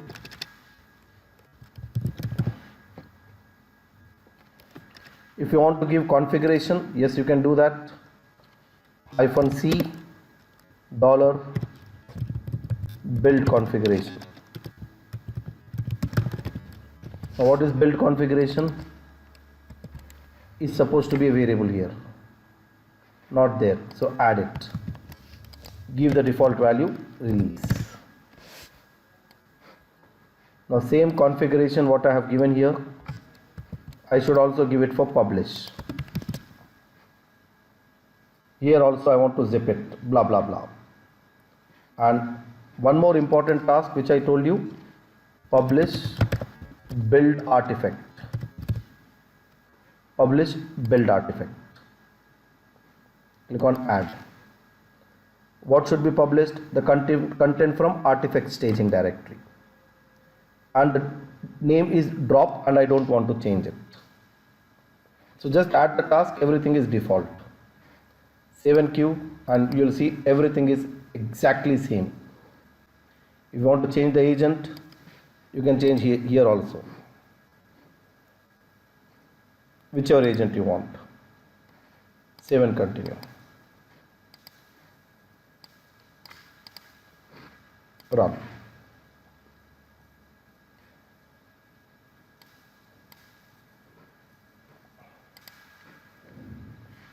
That's it.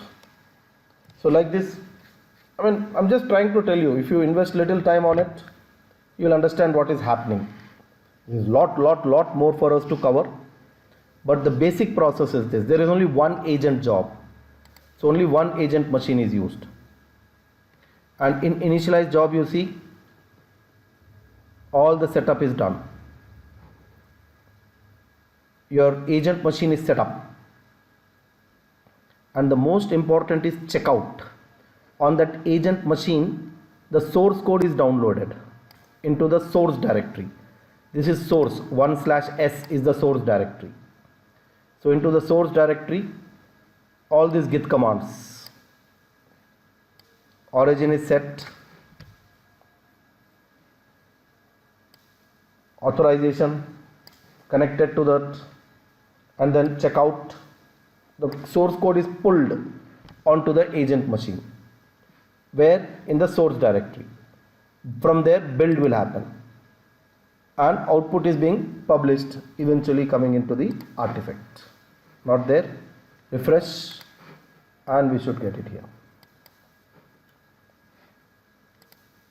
Same thing. So this is how you create your first pipeline with all the challenges, specifically the parallel jobs. You have to somehow resolve that problem because of the new policy Microsoft has initiated. Write a mail to them, get a new parallel job added to your subscription, and then you will be able to do everything which I have done. Or else, if at all, you can get an organization in DevOps which was already created in past. Because this policy is very recent policy. If you have some organization which was created in past, there they have not applied this new policy of removing the pipeline. You can use them as well. That's all in this session.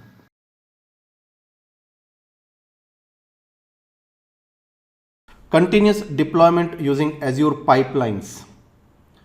So in the last couple of sessions, I have covered how we can create a CI pipeline, continuous integration pipeline. Of course, first we did it using Classic Editor, and then we have done using YAML Editor. But in either case, we have seen the result. What we got is an artifact. We called it as a build artifact. And this build artifact, we would now want to publish into an environment. We want to deploy this application, the web application output which we produced, into something like an app service, or sometimes we would like to deploy into a virtual machine, or it can be into some serverless compute like Azure Function. At times it can be a orchestration service like Kubernetes. So in different types of environments we would like to deploy our application, and that is what precisely the continuous deployment, and sometimes also called as continuous delivery, is.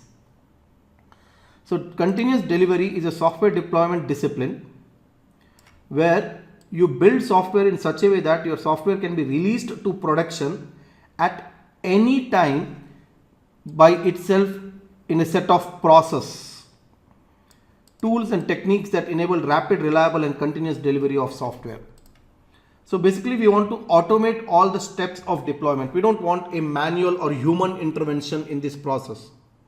I don't want somebody to copy files from my disk to their disk, or zip them into some drive and then share the drive, and then manually put these files in the destination in appropriate folders, where there is always a good chance that they forget to place one file and the whole application is not working because some part of the application is dependent on that part. So yes, we have to automate the whole process so that it can be done rapidly, and because it is a repeated process, it is going to become reliable, and definitely we want it to be a continuous delivery. Like continuous integration, we want continuous delivery of software. So better quality, faster delivery and cheaper. Companies become all this. So 8 principles of continuous delivery. You have to follow these principles. We have a reliable and repeatable process for releasing and deploying a software. That means enough amount of thoughts should have gone into the building of process of how the application should be moved from probably dev environment to QA to UAT and then probably to the production. A repeatable process has to be built and everybody in the organization should follow that. And most important thing, the whole process we should be able to automate as much as possible. Least amount of human intervention should be there. Maybe for the sake of some kind of approvals, we need human intervention. Some kind of verification, we would like to do some kind of human intervention, but otherwise it should be all an automated process. We don't put off doing something that's difficult or painful. Basically an attitude disease. Anything which is difficult, people drop it. But what DevOps does says is, if you know that is going to be fruitful in longer term, do it so often that automatically it becomes easy. In some simple language, working with multiple branches at times initially seems very complicated for many organizations. But if the team gets used to that multiple branches concept, we will get lot of benefits and always we will be in production ready state. Suppose my production server crashes, I will be in position to simply move my code from the DevOps pipeline, basically repo to DevOps pipeline to that new production server in no time. So what DevOps says is, don't try to avoid anything which is painful. Anything which is painful, do it so much that you stop seeing pain in that and it becomes an easy way out for you. It should become routine. Don't work without source control. Disaster, that is. Working without source control is a disaster. Your disk might get crashed at any point of time. You might delete files by mistake. Oh no, never, never. So definitely your origin should always be from a source control system. Something like GitHub, Azure Repo, Bitbucket. We all agree that done means released. Done does not mean anywhere stop. Released. Released implies the product has gone into the production. That's what is release. Don't stop in between. Yes, we have built quality into the process and this should be a continuous process. Quality is never a afterthought. That means don't say that let me first finish the task, then I will think of quality. No, no, no, no. Quality should go along with the process. We are all responsible for release process. Don't avoid your responsibility because you're not a DevOps engineer. Whether you're a developer, whether you're IT engineer, whether you are database administrator, whether you are cloud administrator, cloud architect, damn it, immaterial of whatever your role is, everybody has to play their role in the process building. We are not going to work in silos anymore. Silos basically means individually. We are always going to work in team, and that's how actually DevOps originates. And we always try to improve the process. Every time we have to improve the process. So only when an organization abides to these principles, you can see a successful implementation of a continuous delivery process. So continuous delivery is not about just creating a pipeline, putting the task in them, getting the output. No, no, no. Continuously improving that. Following all these things is so important, along with, of course, creating a pipeline too. Continuous delivery helps software team deliver reliable software updates to their customers at a rapid cadence. CD also helps you to ensure customers and stakeholders have the latest fixes and features very quickly incorporated because it's all automated. Simple answer. We are just automating the process and that's how it becomes so easy. So it's like right click publish. What is this right click publish? Especially developers are aware of this. If you are a Visual Studio developer, you can right click on the project and choose the option publish. So when you use right click and publish your application, imagine directly to the production, you are at a big risk that what you feel is right but may not be correct in the production, and the application suddenly crashes there. And when you have already published, you have actually overwritten the old code and you don't have even backup of that old code to recover or undo what you have done. So right click publish is the most dangerous things developers can ever do when they are publishing, especially by any chance directly to the production server. Never do that. Yes, that is where the DevOps process, the pipeline comes into the picture. Right click publish. Maybe you can do it in your personal copy of environment where you want to test your project for the feature which you have developed, but not even something with the team. Forget about production. It's good for individual but not for a team of developers. Your personal account, if you have created certain services, something like app services, deploying into that is okay, but otherwise no. So what are the different compute options where we can deploy our applications? We can deploy our application into an Azure App Service. Definitely App Service is a PaaS service, platform as a service integration. You do not have to create virtual machines there. You don't have to do even the framework installation, runtime installations. You don't have to worry about web server. The app service does all these things in background for us, even to the extent of scaling. If needed, we want to have multiple instances, we can just change the number of instances through the panel or maybe through some PowerShell or CLI script, and number of instances will add. That means you don't have to take care of load balancer. You don't have to add and remove instances into the load balancer.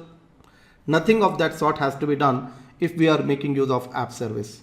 Simply provision an app service in Azure Cloud, and after the app service is provisioned, deploy our application into it, and that's it. Rest all will be taken care of by the environment, Azure platform. Virtual machines and VM scale set, that's the infrastructure as a solution. You are going to get a raw virtual machine. Of course, probably the operating system is properly set up on it, and rest of the all softwares required we have to set up.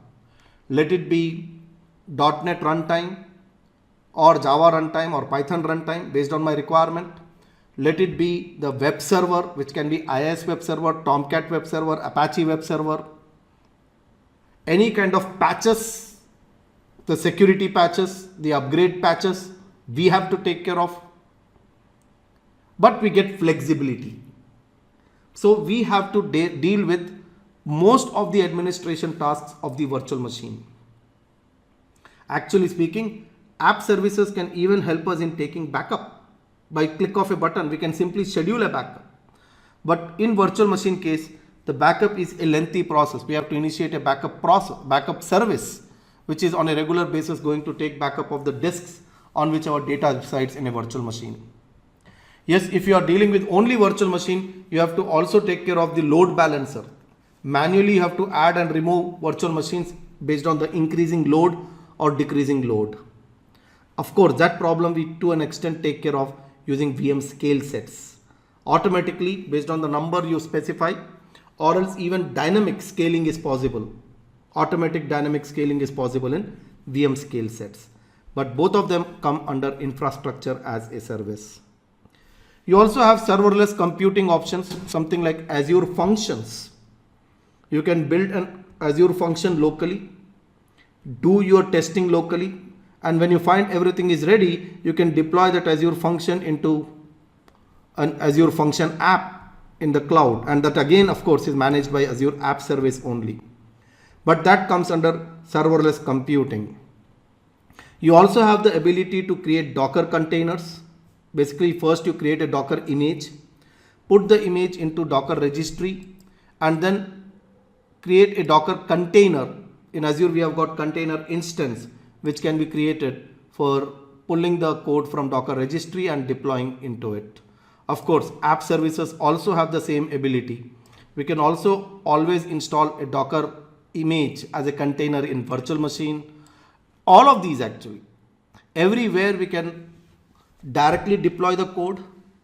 Alternatively, modern way of doing the same thing is build a Docker image, put the image into the registry, which can be Docker Hub registry, container, Azure Container Registry, or it can be even private registry of your organization. And from that registry, let the application directly get deployed into one of these environments, one of these platforms. So Docker is also a way which we would want to automate the whole process. But yes, as we go deeper into the course, all these aspects we are going to cover one by one. Today, we are going to see how to deploy the application in app service. So we have already seen there are two types of pipelines we can work with: classic pipeline and YAML pipeline. If at all we are working with YAML pipeline, we can take our source code from Azure repo Git, but TFVC is not supported here. We have TFVC and all are supported here, but here there is Subversion not supported, other Git not supported, and Azure repos TFVC source code is not supported. So if you are targeting YAML pipeline for deployment, you have to either use Git or GitHub or Bitbucket or GitHub Enterprise Server. One of these only you have to use it. So this is what we actually want to do now. We have got as a developer our code through Visual Studio into repos. From repos we have seen already how we can create a build pipeline. And in the build pipeline you have already seen we have get source first task, which is built in, you don't even have to write. Install tools. Suppose by chance I'm using Imagine.NET Core 2.0. The agent machines we are talking about today don't have any more support for .NET Core 2.0. But there are ways by which you can install .NET Core 2.0 on that virtual machine. So likewise, there might be many additional tools which my application would require during the build process. So the task related to those tools have to be mentioned in the build pipeline. Then of course we'll build our solution. In the CI pipeline we also do testing, we haven't covered. When everything is all good, we are going to actually package the artifacts which will be published in the pipeline managed as run. From there the artifact will be moved into the release pipeline. Basically from the build, artifacts will be pulled here. And now we are going to see exactly the same thing what you are seeing here. First I am going to create a dev environment. This is the dev environment. I'll be using app service for the process.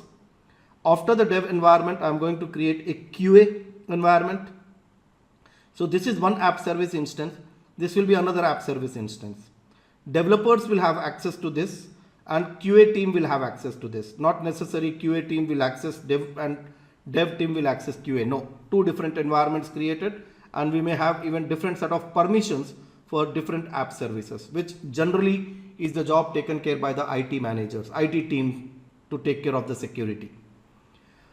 Once we deploy into dev, the development team is going to perform the testing. And when they find everything is okay, they would probably, as a team or the manager of the development team, would give a signal. Basically approval process will be followed to let the code now go into QA stage. So the pipeline, this is going to be a multi-stage pipeline. Whenever we are building a pipeline now, the release pipeline, we'll have multi-stage pipeline. One stage will deploy into dev, one stage will deploy into QA, and one more stage will deploy into the production. Now when we are going to deploy into the production, the must thing we have to take care of is we do not want any downtime. We want our application to run 24/7 with zero downtime. How is that going to happen? For these kind of cases, for the web app, there is a provision called as slot. So I am going to create a staging slot. So for same app service, we have got a production slot. By default, what slot we have is called as production. In addition to that, I am going to have a staging slot. So when I'm going to run in the pipeline, one of the tasks will be to take the artifact and deploy the same artifact now into staging slot. So the artifact which we deployed and found everything is good here. Same artifact when deployed and found everything good here. Same artifact I am going to first put into the staging slot, and then I will run another task separately which will say swap the content from staging into the production. That means what is there in staging will come into production, what is in production will go into the staging. And the beauty of the app service in doing something like this is there will be zero downtime specifically for the production slot. Yeah, there might be downtime for the staging slot because the code is being copied from staging to production, but production slot will have absolutely zero downtime. That Microsoft takes care of internally in their app service implementation. So yes, here we would have only one task, direct deploy to app service. Here we would have one task, direct deploy to the app service. Here we would have two tasks. One, deploy to the staging slot of the app service, and after deployment, we may do swap to the production slot. This way, we will ensure that step by step it is going into the production. Thoroughly it has been tested in the lower environments before it has been promoted to the higher environment. So that is the reason we say it is reliable, because we have thoroughly tested in lower environment before it comes here. And this is all pipeline. Buttons have to be clicked. Approval is nothing but one button click.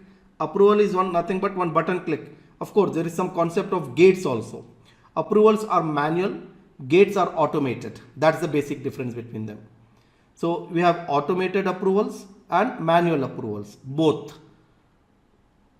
During each transition from one stage to another stage, when the transition happens, we can have gates and approvals both in place at all the stages. So this is how we are going to implement now this part. This is the part we want to implement now for deploying our application into the target production. So I repeat, at this point of time, we know now our target is very clear. We have to first set up this environment and then we have to create this pipeline. I'll split that part into two parts. First, I'll show you how to set up this environment specifically for people who are not into Azure administration or Azure development. I will set up this particular environment for you, and in second part I'm going to set up this pipeline for you. But for now, that's all set to go for creating a pipeline after setting the environment.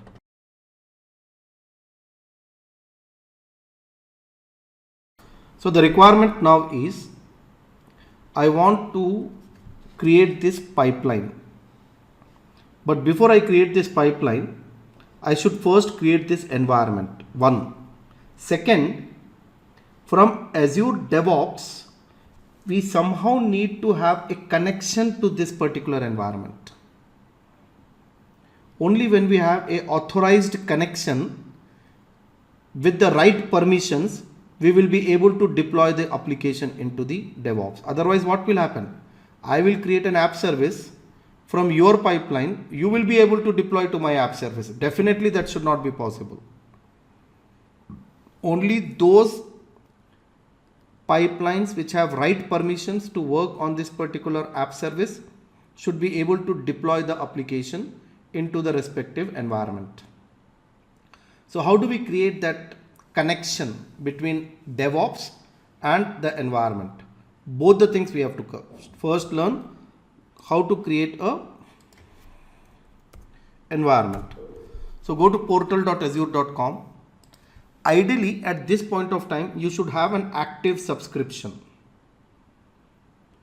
You should have probably used Microsoft Azure Pass, or you should have used your free trial, and somehow you should have created your subscription. That is a prerequisite. So let us say I have a subscription which I want to make use of, which is SS3. This is the subscription I would use for all my demo purposes. Visual Studio subscription SS3. Now go to app services.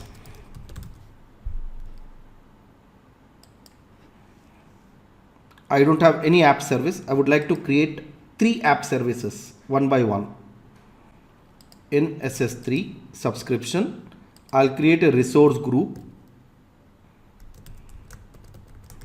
DevOps Demo RG. Give the name.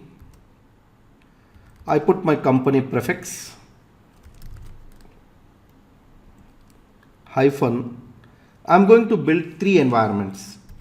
One is dev, DSS demo, or we can call it as hello world app. The name of our application here, hello world app -dev. This is my company prefix just to make it unique, because without this it will give error. So you people also create your own prefix as per your requirement. So DSS -hello world app -dev. Right now I would like to publish as code. Of course, later we will see how to publish as Docker containers also. Select the stack. Our application is developed in .NET Core, .NET 5. You have to choose the right platform, whatever it is. So let's say I choose .NET Core 3.1. Doesn't really matter, the steps are same, immaterial of whether it is 3.5 or 3.1 or 5. Where can we find? We can actually go to the repo and see the project file, and here we'll know the version. So it is .NET 5. Because it is .NET 5, I will also choose the version .NET 5 here. You have a choice of Linux or Windows operating system. Doesn't really matter. The steps are going to be same. For no specific reason, I select my region always as East US. Very important, this app service is supposed to use some kind of pricing plan. We call it as app service plan. And for this app service plan, the default plan is going to get created, but I'll prefer giving a proper name. So this name, and I'll just remove dev and put their app plan. I want to use the same app service plan for multiple app services which I am going to create. One for dev, one for UAT, and maybe for production you can take a different plan in the real time. But right now for that also I'll use the same plan.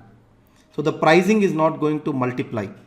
With same pricing, we will be able to deploy our application in different app services. Go to deployment. This is a new feature they are adding. You can build a continuous deployment directly from GitHub. This is not what we want. We want to build the pipeline in ADO, Azure DevOps. So keep it disabled. Then we have monitoring. If you want to enable application insight, generally it is a good practice to enable application insight for the sake of your developers. The developers are going to get telemetry information about the application when it is deployed in DevOps. And this information of course can be used by DevOps engineers also. It is basically for monitoring the performance of the application. You can know where are the bottlenecks in your application. Is the bottleneck in JavaScript?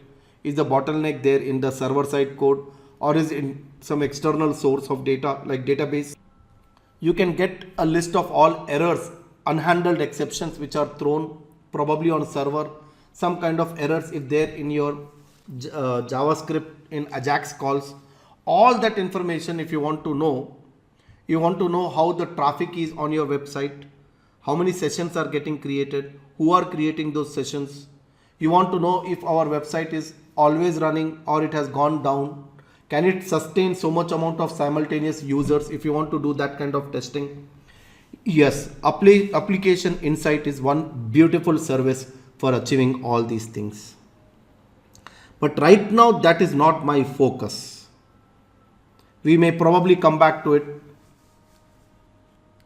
Definitely not something which immediately I need to worry about. So I'll keep it no, and then do review and create.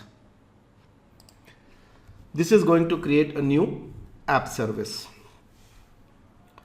Yes, it will submit a template which will get created actually.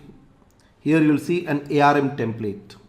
At one point of time, we are going to use this ARM template in DevOps, and even app service creation also we can do it through DevOps. Infrastructure as code we call it. That means the environment itself we will create through app service, and in that environment we are going to deploy our application. So that itself whole dynamic process can be done through a DevOps pipeline. Using ARM templates we can achieve that. Using Terraforms we can achieve that. How and all, with time we will have to see all those topics. So yes, let this app service get created, but I told you I need to have 2 more app services. Probably the same resource group I'll use. This time I'll call it as QA. Same .NET 5 runtime, same East US, so that I can use the same plan. Don't create a new plan now. I'm using the same plan. So that means just keep some 2 or 3 minutes of difference between your first app service and second app service so that the plan gets created. No change here. Monitoring I disabled. No change. Just do review and create.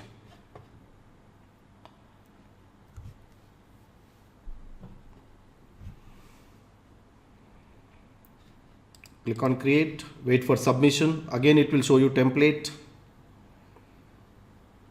And once the template window has come, we can move to now again app service and start working on the third one. And that's my production. Same resource group. So this for production. Actually for production you may not even give this name, but it's okay. Same runtime, same East US, same plan.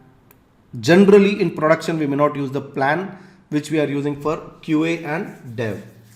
But for this particular example, I'm keeping the same plan. Ideally, you create a new plan for that. No changes here, no changes here.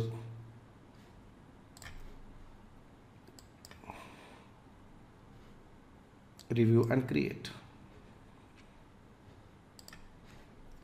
So I have 3 app service instances created.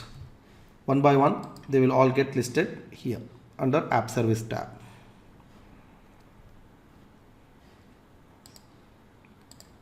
We should find them all here.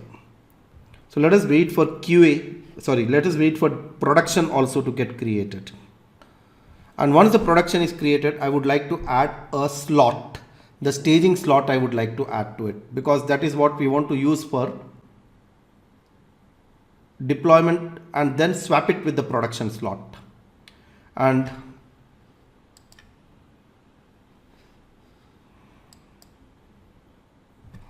here it is.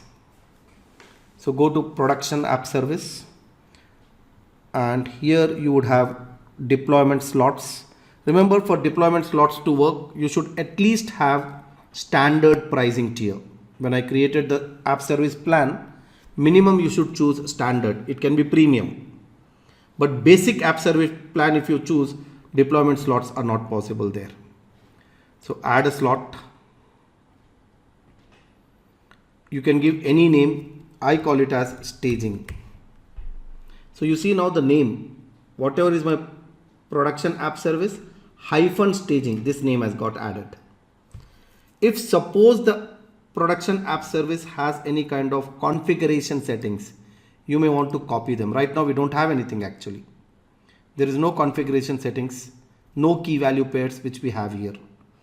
Of course, each slot, each app service can have its own configuration settings if needed. The key value pairs which we would like to pass to our application. For example, I would want QA to connect to one database, dev to connect to a different database, and maybe production and staging should connect to a different database. So in those kind of cases, under configuration, we can provide the connection string to database, and for each app service, it can be different. The connection here would be different. The connection here would be different. The connection name would be same, but the connection string can be different in all the 3 places, and it would connect to the respective databases. Of course, database is not the target at this point of time. We just completed setting up our environment in Azure portal. Now that we have completed the environment creation, the next task is from Azure DevOps, how do we create a connection? We need to set up a connection which we can make use of for deploying application into app service. There are 2 aspects of it. The first one I'll do is little simple one. So go to the project. I'm into the project now. Go to project settings. Once you are in the project, go to project settings, and here you should find service connection. Right now there is no service connection, but yes, we will need service connection to Azure. If you want to work with AWS, you'll have to set up a service connection to AWS. If you want to deploy to GCP, you'll have to set up a service connection to GCP.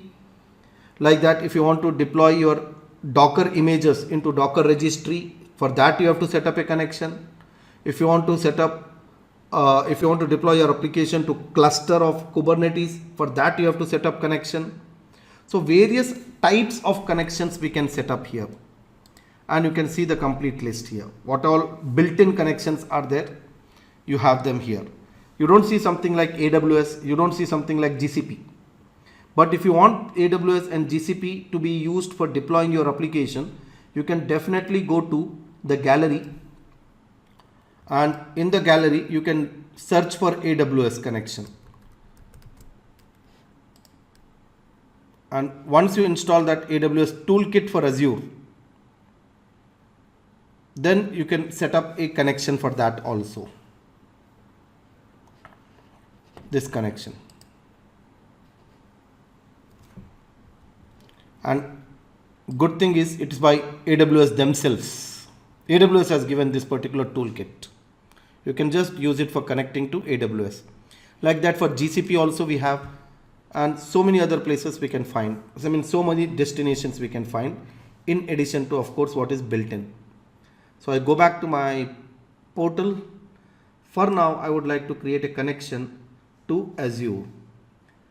To Azure, if I want to connect, I am using Azure Resource Manager. That's the place where I would like to connect. Yeah, if you are using the classic deployment model, the old way of creating resources, then only you should use Azure Classic. But most of the resources which we create today are ARM based, Azure Resource Manager based. Using ARM templates, we create them. Click on next. Again, there are 4 options. You can use service principal automatic, which is what I would want to use at least at this point of time, and later take a separate session on how we can make use of the service principal manual, or maybe the managed identity or a published profile. But right now I would like to have an automated service principal connection. That means many things are going to happen in background. What are those things going to happen in background? In separate session we will learn when we do it manual. So right now select automatic, go to next tab. What level of connection you want? You want connection to your subscription, and remember in Azure we have got subscriptions under management group. We are not interested in machine learning workspace. Right now subscription. So select subscription. Now what is important is here in this particular DevOps portal, I am already logged in with some identity.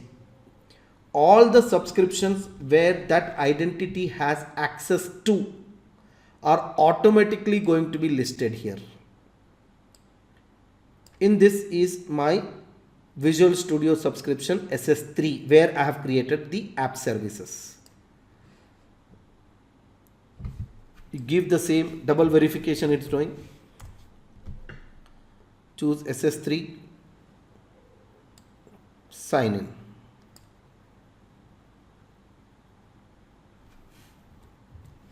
And now it has selected SS3.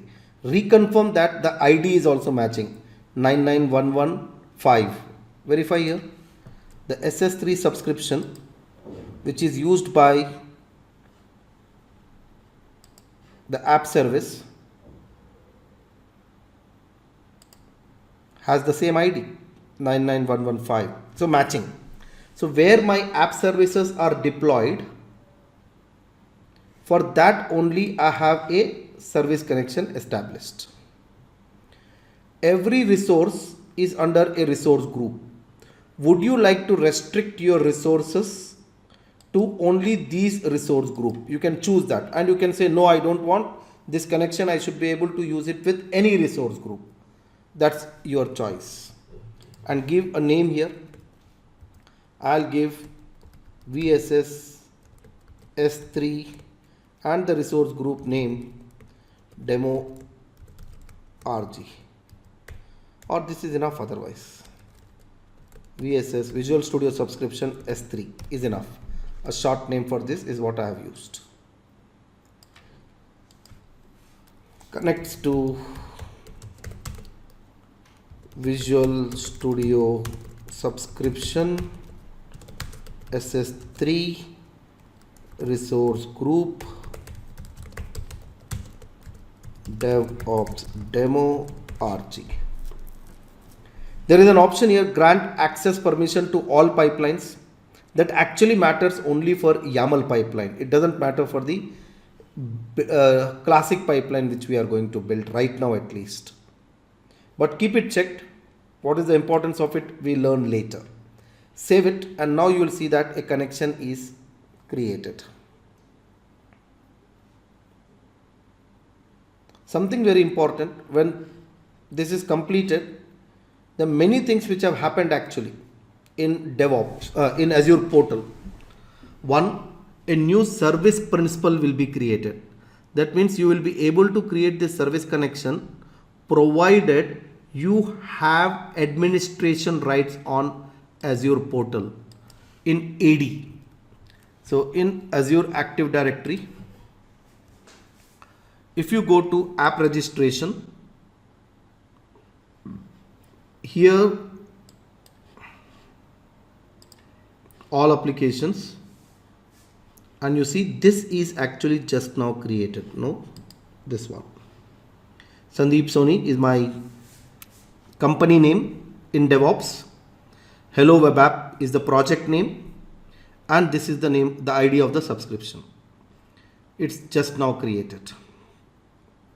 And this particular ID, Sandeep Soni, this is actually a service principal, we call it.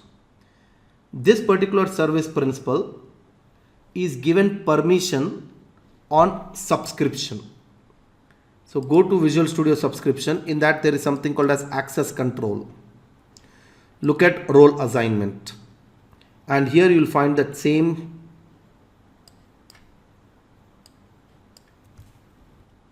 Here I don't see that service principal which we are talking about. The reason being, when I created a service connection, I actually scoped it to a resource group. I scoped it to a resource group. So this subscription, what I showed you, the service principal which I showed you, will have permissions granted at the resource group level. So go to the resource group, and here in access control, definitely we should find that service principal. This is where it is. Sandeep Soni Hello World app -9911 blah blah blah. The same thing is what we have here in Azure Active Directory. So this has happened automatically. Later sometime I am going to show you, without relying on Azure DevOps for this kind of thing, automatically creating a service principal, granting permission to that service principal on a subscription. We would want to do that whole thing manually. This works now because here in DevOps, I am logging in with the same identity which has permission on the subscription and resource group. But what if the identity in DevOps is not having its own subscription? Maybe my identity in portal is different and my identity in DevOps is different. Then it's not going to work in that case. This particular aspect is not going to work. So same identity with which we have logged in into DevOps, with that identity, if we have a Azure subscription, then only what we have done, automatic, is going to work. Otherwise this is not going to work at all. That is when we will go for the service principal option, manual, and there we will see how we can set up the subscription ID, subscription name, service principal ID. All this we are going to do later. In some other session we are going to cover this. But yes, our environment is ready right now. Dev environment is ready, QA environment is ready, production environment is ready, and we also have a service connection set up from DevOps. Using this, we would like to create pipeline to deploy applications into cloud. That's all in this session. Thank you.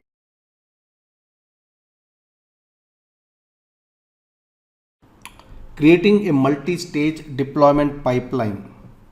See, the build pipeline which we have created, whether it is classic editor or YAML editor, in either case, we just had one stage, and that stage was responsible for producing an artifact. Now this artifact I want to deploy into different environments which we have created in the previous session. I have created dev environment, UAT environment, or let's call it as QA environment, and then I have created production environment. Now for each environment we are going to deploy through a separate stage.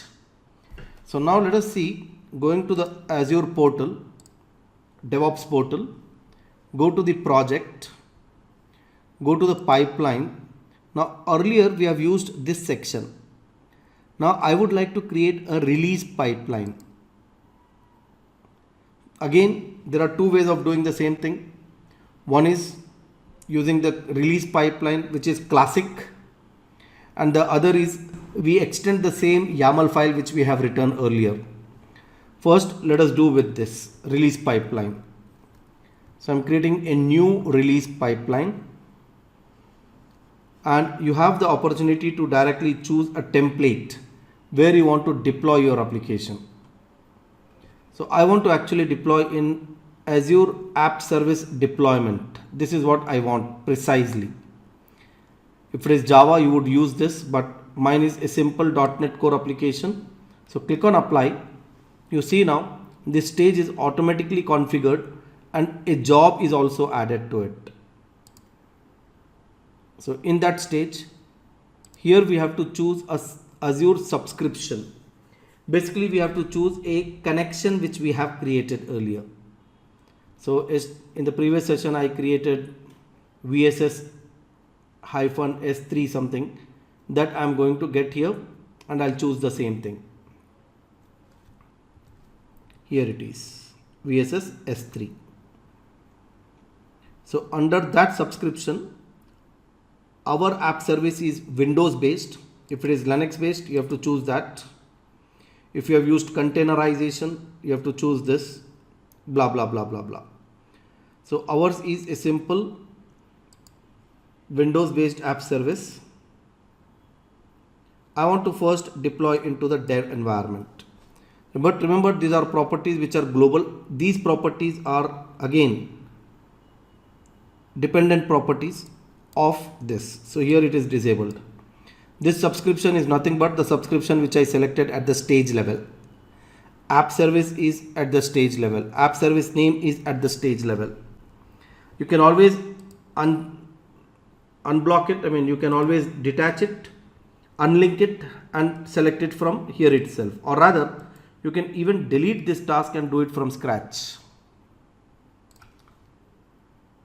So I add a task here, which is deploy to app service. So search for app service deploy, and set the values. So don't worry about the stage at all, and directly give the value here.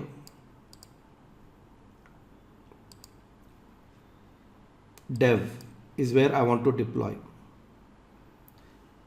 Go back to pipeline. What do you want to deploy here? We want to deploy the artifact which was generated by the build pipeline. So click on artifact add. There are multiple sources from where we can take the content. Right now we are interested in only the build. Which build? This is the project and this is the build pipeline. We have two pipelines, classic and YAML. Right now I am interested in classic. In classic, I want to use the latest version. The last build is what I would like to use, or I can always specify a specific version and blah blah blah blah blah. We want the drop, click on add. So this is now an artifact which got into the release pipeline. You can actually change the name of your release pipeline. Deploy to hello world app services, app service. But this is only one stage. This is only going to deploy to the dev. I want to deploy to the QA. So add one more stage. You can clone here itself.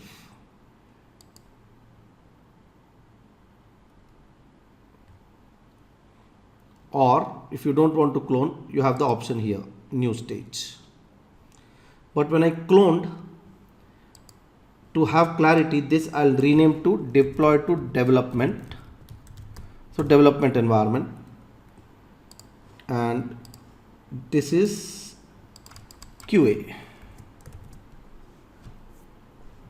But the change I have to make in QA is, I've come to task again for QA. This should be changed from dev to QA. Into QA app service we should deploy. And third, now again I would like to add a stage, which is same story, app service deployment. But in this, first let's name it as production. And in this, the task is again supposed to be selected. Now I will first select here production, but when I go to the task, I don't want to deploy to the production. This is actual task. I don't want to deploy to the production. I want to actually deploy to its slot. Deploy to slot. Which slot? Under this particular resource group, we have a staging slot. Into that staging slot we want to deploy to. Good. This has deployed to staging, but ultimately we want to move it into the production. So to move to production, click on plus and add one more, which is search for app service, and you will find here app service manage. And in app service manage you have features like starting app service, stopping app service, slot swap, slot delete, all these things we want. Right now we want only swap slot staging with production. So select your subscription again, give app service name, the production, the resource group, slot. Where do you want to take it from? Staging, and swap it with production. That's it. Source is staging and we want to swap it with production. And save it. We are actually done. We have created a pipeline in hardly any time. It's basic pipeline ready. So whenever I'm going to run this release pipeline, first it is going to download the artifact from the classic build pipeline, give that artifact to the deployment for it to push it into the dev environment. Same artifact will go into QA for pushing it into the QA environment. First here we are putting in staging and then swapping it with production. So two tasks are here, but all these places there are only one tasks. So this is a multi-stage pipeline. Right now I have not enabled approval anywhere, but yes, you can always do an approval enable here. Post deployment approval. So as soon as the development is completed, maybe I would invite here the development manager to do an approval. For now I am putting myself. And within 30 days that approval should be finished. You would say that is too much of time. I want to approve in 2 days. Maximum 2 days the approval should be completed. The user requesting a release or deployment should not approve it. Like I should not be able to approve my own pipeline.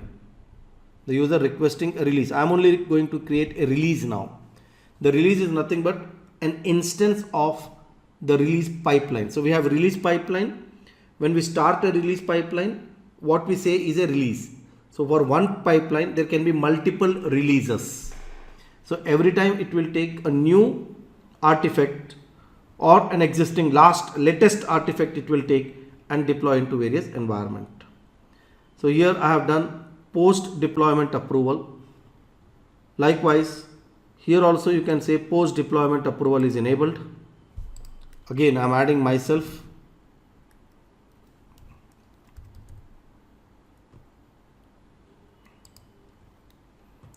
And then here you can change maybe 1 day. We still have gates, auto trigger, all these things we discuss later. And definitely in production, there should be a pre-deployment. Though the QA guys approved it, the production is something very critical. So here I am using pre-deployment approval. Here I did post deployment. In dev also I did post deployment, but in QA I may do pre-deployment approval.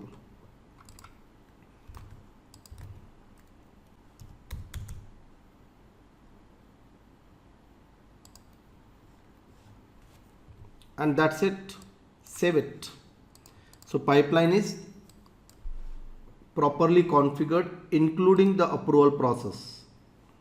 Now it's time to run the release. So go to pipeline.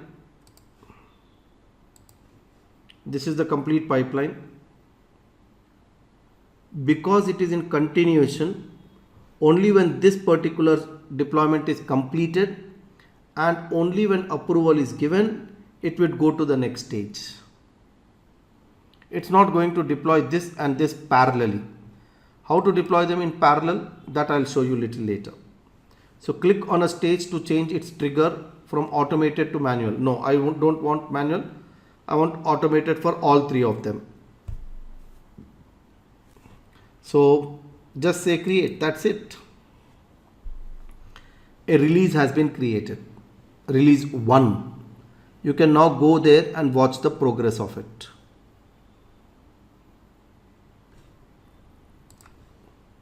So this is the release of that deployment. Right now this is queued.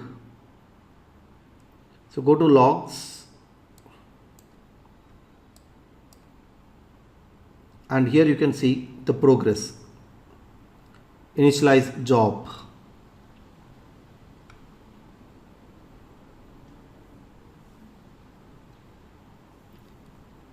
So again a hosted agent is used here also. Download artifact. I did not write anything for download. Automatically the artifact is getting downloaded. In release pipeline it is built in. Every time you create a release pipeline, every stage is first automatically going to have a task called as download artifact. We don't have to explicitly mention it. Got the service connection using which it is able to connect.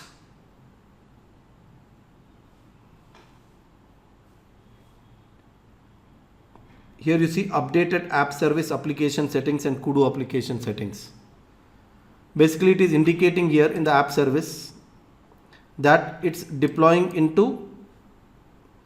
through a automated pipeline. You can actually see that in the configuration. Under configuration, DevOps has automatically added web run from package. It's automatically added because through package we are going to deploy the application into this particular key value pair is added. Yes, run agent, all completed. Post deployment approval is now it is waiting for. In the pipeline, if you look at, it's waiting for the approval. This completed. So what I would do before I approve it and deploy into QA, maybe I would go here and check is the development all perfect. Go to the URL of the app service.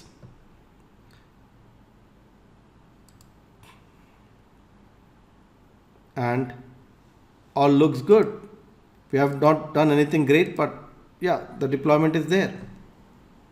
Instead of the default output, we are getting something like this. You see now, if I go to the previous page, QA, right now I'll show you it has a different output. This is the default output of the app service. This I would like to override with my artifact. How to do that? Next stage is QA only. So go to your DevOps portal, approve, give your approval comment, everything looks good, blah blah blah blah, and then say approve it. This is completed, green color, all successfully done. Now the second one is got queued up. So first, same story will repeat, but the environment has changed. It's not going to deploy into development environment, but now into QA environment. Same, initialize job, download artifact, app service configuration, website run from package is set to 1.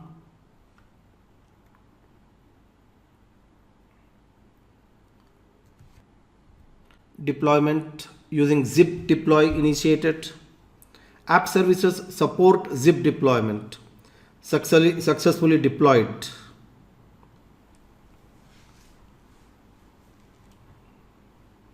And this note is important. Run from packages makes www root as read only. When you are running from package, we always would have one folder called as www root. That folder is for all static content. Most of the time we will never update the content of that folder programmatically. But by chance, if our application does that, we are going to get an error. That is what is the warning there.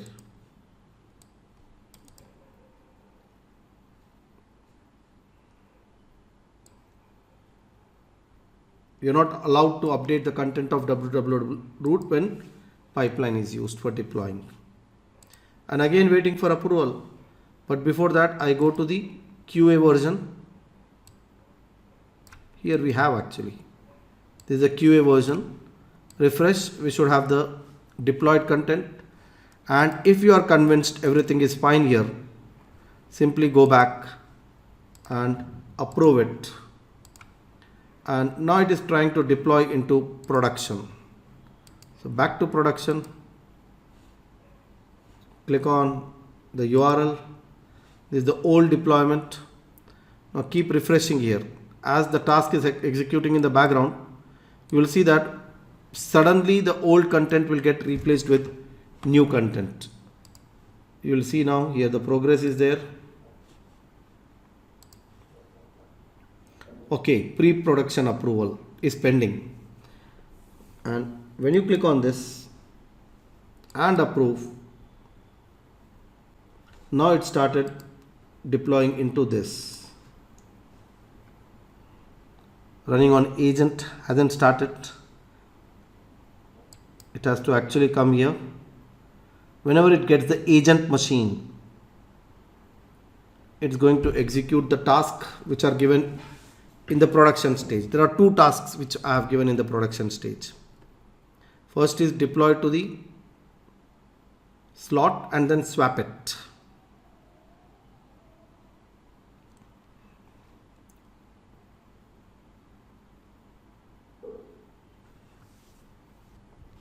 Click on this. You see now it is deploying to the slot. So what is important to note is here this QA, this is production. Keep continuing refresh. You'll never see there is a downtime.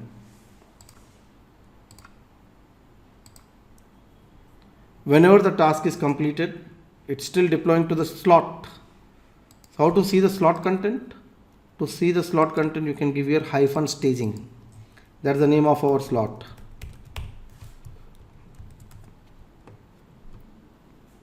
So the content has come into staging.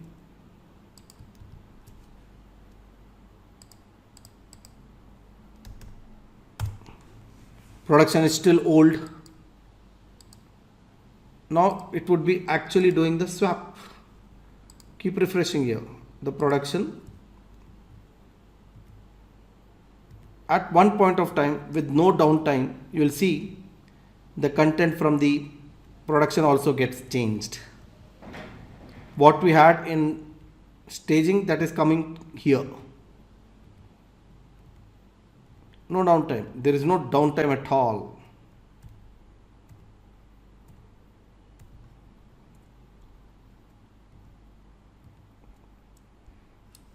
Perfect. Now go to staging. It got production version.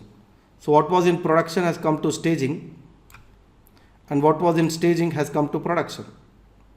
Now again test it. Everything is fine, be happy.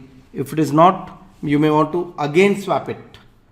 You can always go to the production slot, go to deployment slots and manually swap it in case you want to. So this is how a complete pipeline has executed step by step. All the steps got executed successfully, and you'll see still okay, done, and you'll see tasks all done successfully. And if you go back to the pipeline, one release is completed, taking the so and so build on so and so date and time, it completed this. Now imagine my production server crashed. What would I do? Just come to the release, okay, go to the production and do a redeploy.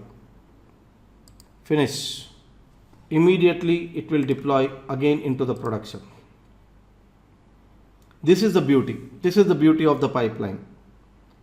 You don't have to do anything. By chance, if the production server was crashed, you bring it up and redeploy. Whatever is there, it will simply overwrite, and you have again your production server working like before.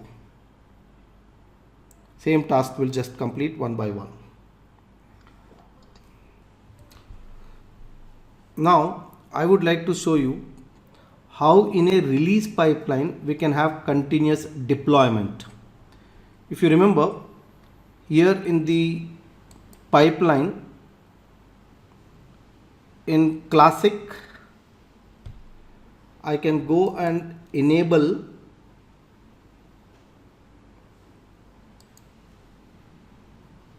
continuous integration pipeline. In options, just reconfirm that it's not disabled. Perfect. This is done. And next, go to the release pipeline, edit the release pipeline, and here this is the option, continuous deployment trigger. Click on this. And you can say enable continuous deployment trigger. If a push is performed, this would work. If a pull request has to be initiated and then it should deploy, do this. And you can choose the branch. Right now we don't have all this process in place. Just forget it. Otherwise you can target branch.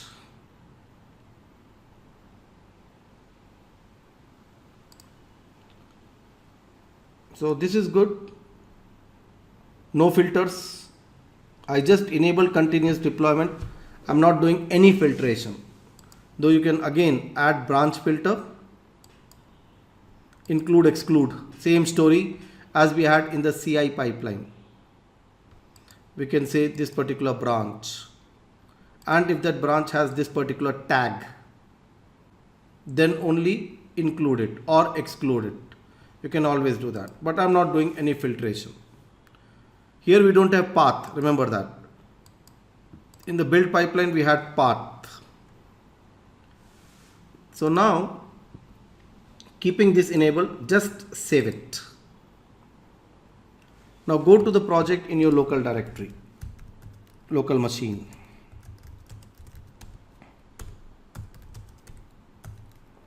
First, get the latest.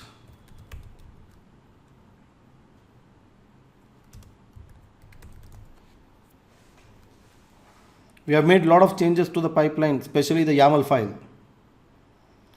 YAML file, the template file, all have come to the local machine. Now make changes to your source code, to your project. So I am as usual making changes only to welcome to CI and CD pipeline. Just the HTML file. Now git commit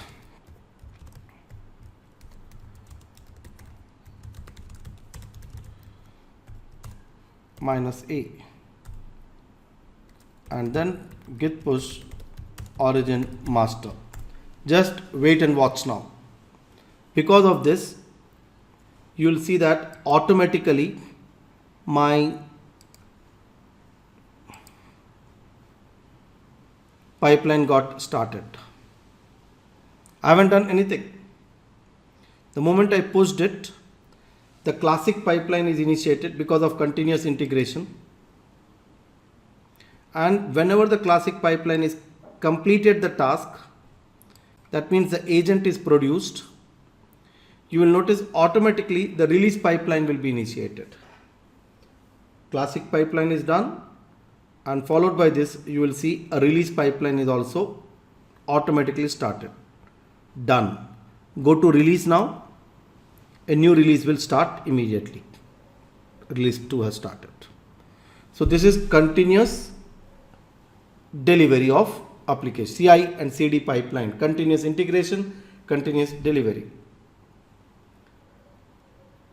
Again go make changes, push it, again pipeline will start, again it will deploy into the development. So this is continuous, and of course when the development is done, we would approve into production, QA would be approved into production. The process would just continue. But if you feel no, development is not fine, you can always reject. And the moment you reject it, it has stopped here.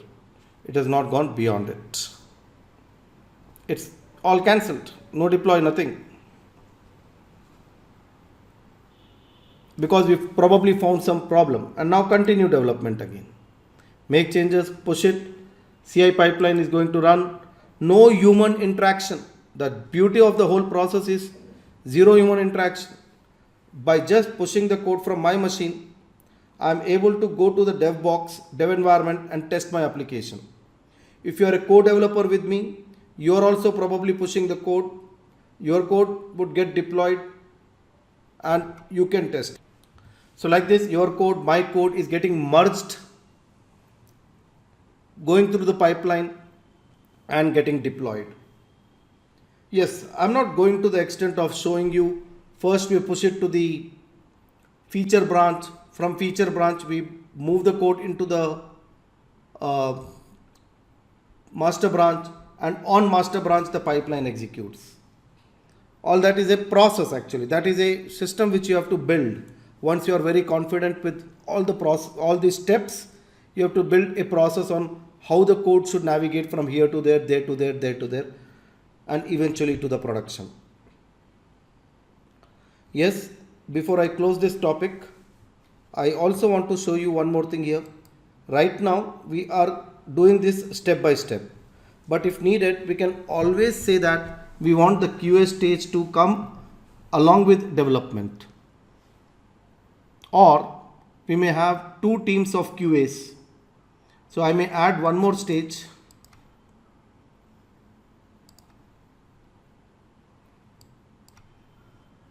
and we say that this is QA team 2.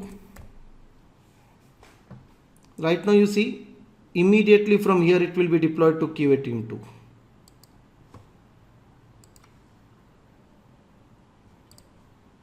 But you can always go and configure here pre-deployment condition. You can put it after stage. Which stage? Let's say development stage. You can do this. So when the development is completed, my code will deploy in QA1. Parallelly, it will also deploy in QA2. One team might do testing here, the other team might do testing here. I just went to this, and earlier it was after release. When the release has started, immediately. Now I said after stage. You can even change it to manual. In such case, you have to manually start this. There is no automated way of starting it. So it's completely in your control how you want to use this extra stage. So definitely, many times we do this kind of thing. Multiple QA teams will be testing the project. So we will let them do it parallelly on different environments. So I'll create two different environments, of course. My two different app services would exist. One for QA1 and the other for QA2. I'm deleting it off. So this is how our first release pipeline has completed its task of ultimately going through various stages and deploying into production. Before I close it, I'll once again take you to the diagram. This is what we have completed fully. The code from developer machine has got into Git repo, build pipeline generated artifact is pulled into the release pipeline, dev stage deployed to dev, QA stage deployed to QA, production first deployed into staging slot, then swapped it with the production slot. We also have the approvals. It can be pre-stage, post-stage. In the case of dev and QA, I used post-deployment approval. In case of production, I have used pre-deployment approval. I haven't used gates yet. That we will take up in a separate session. That's all in this session. Thank you.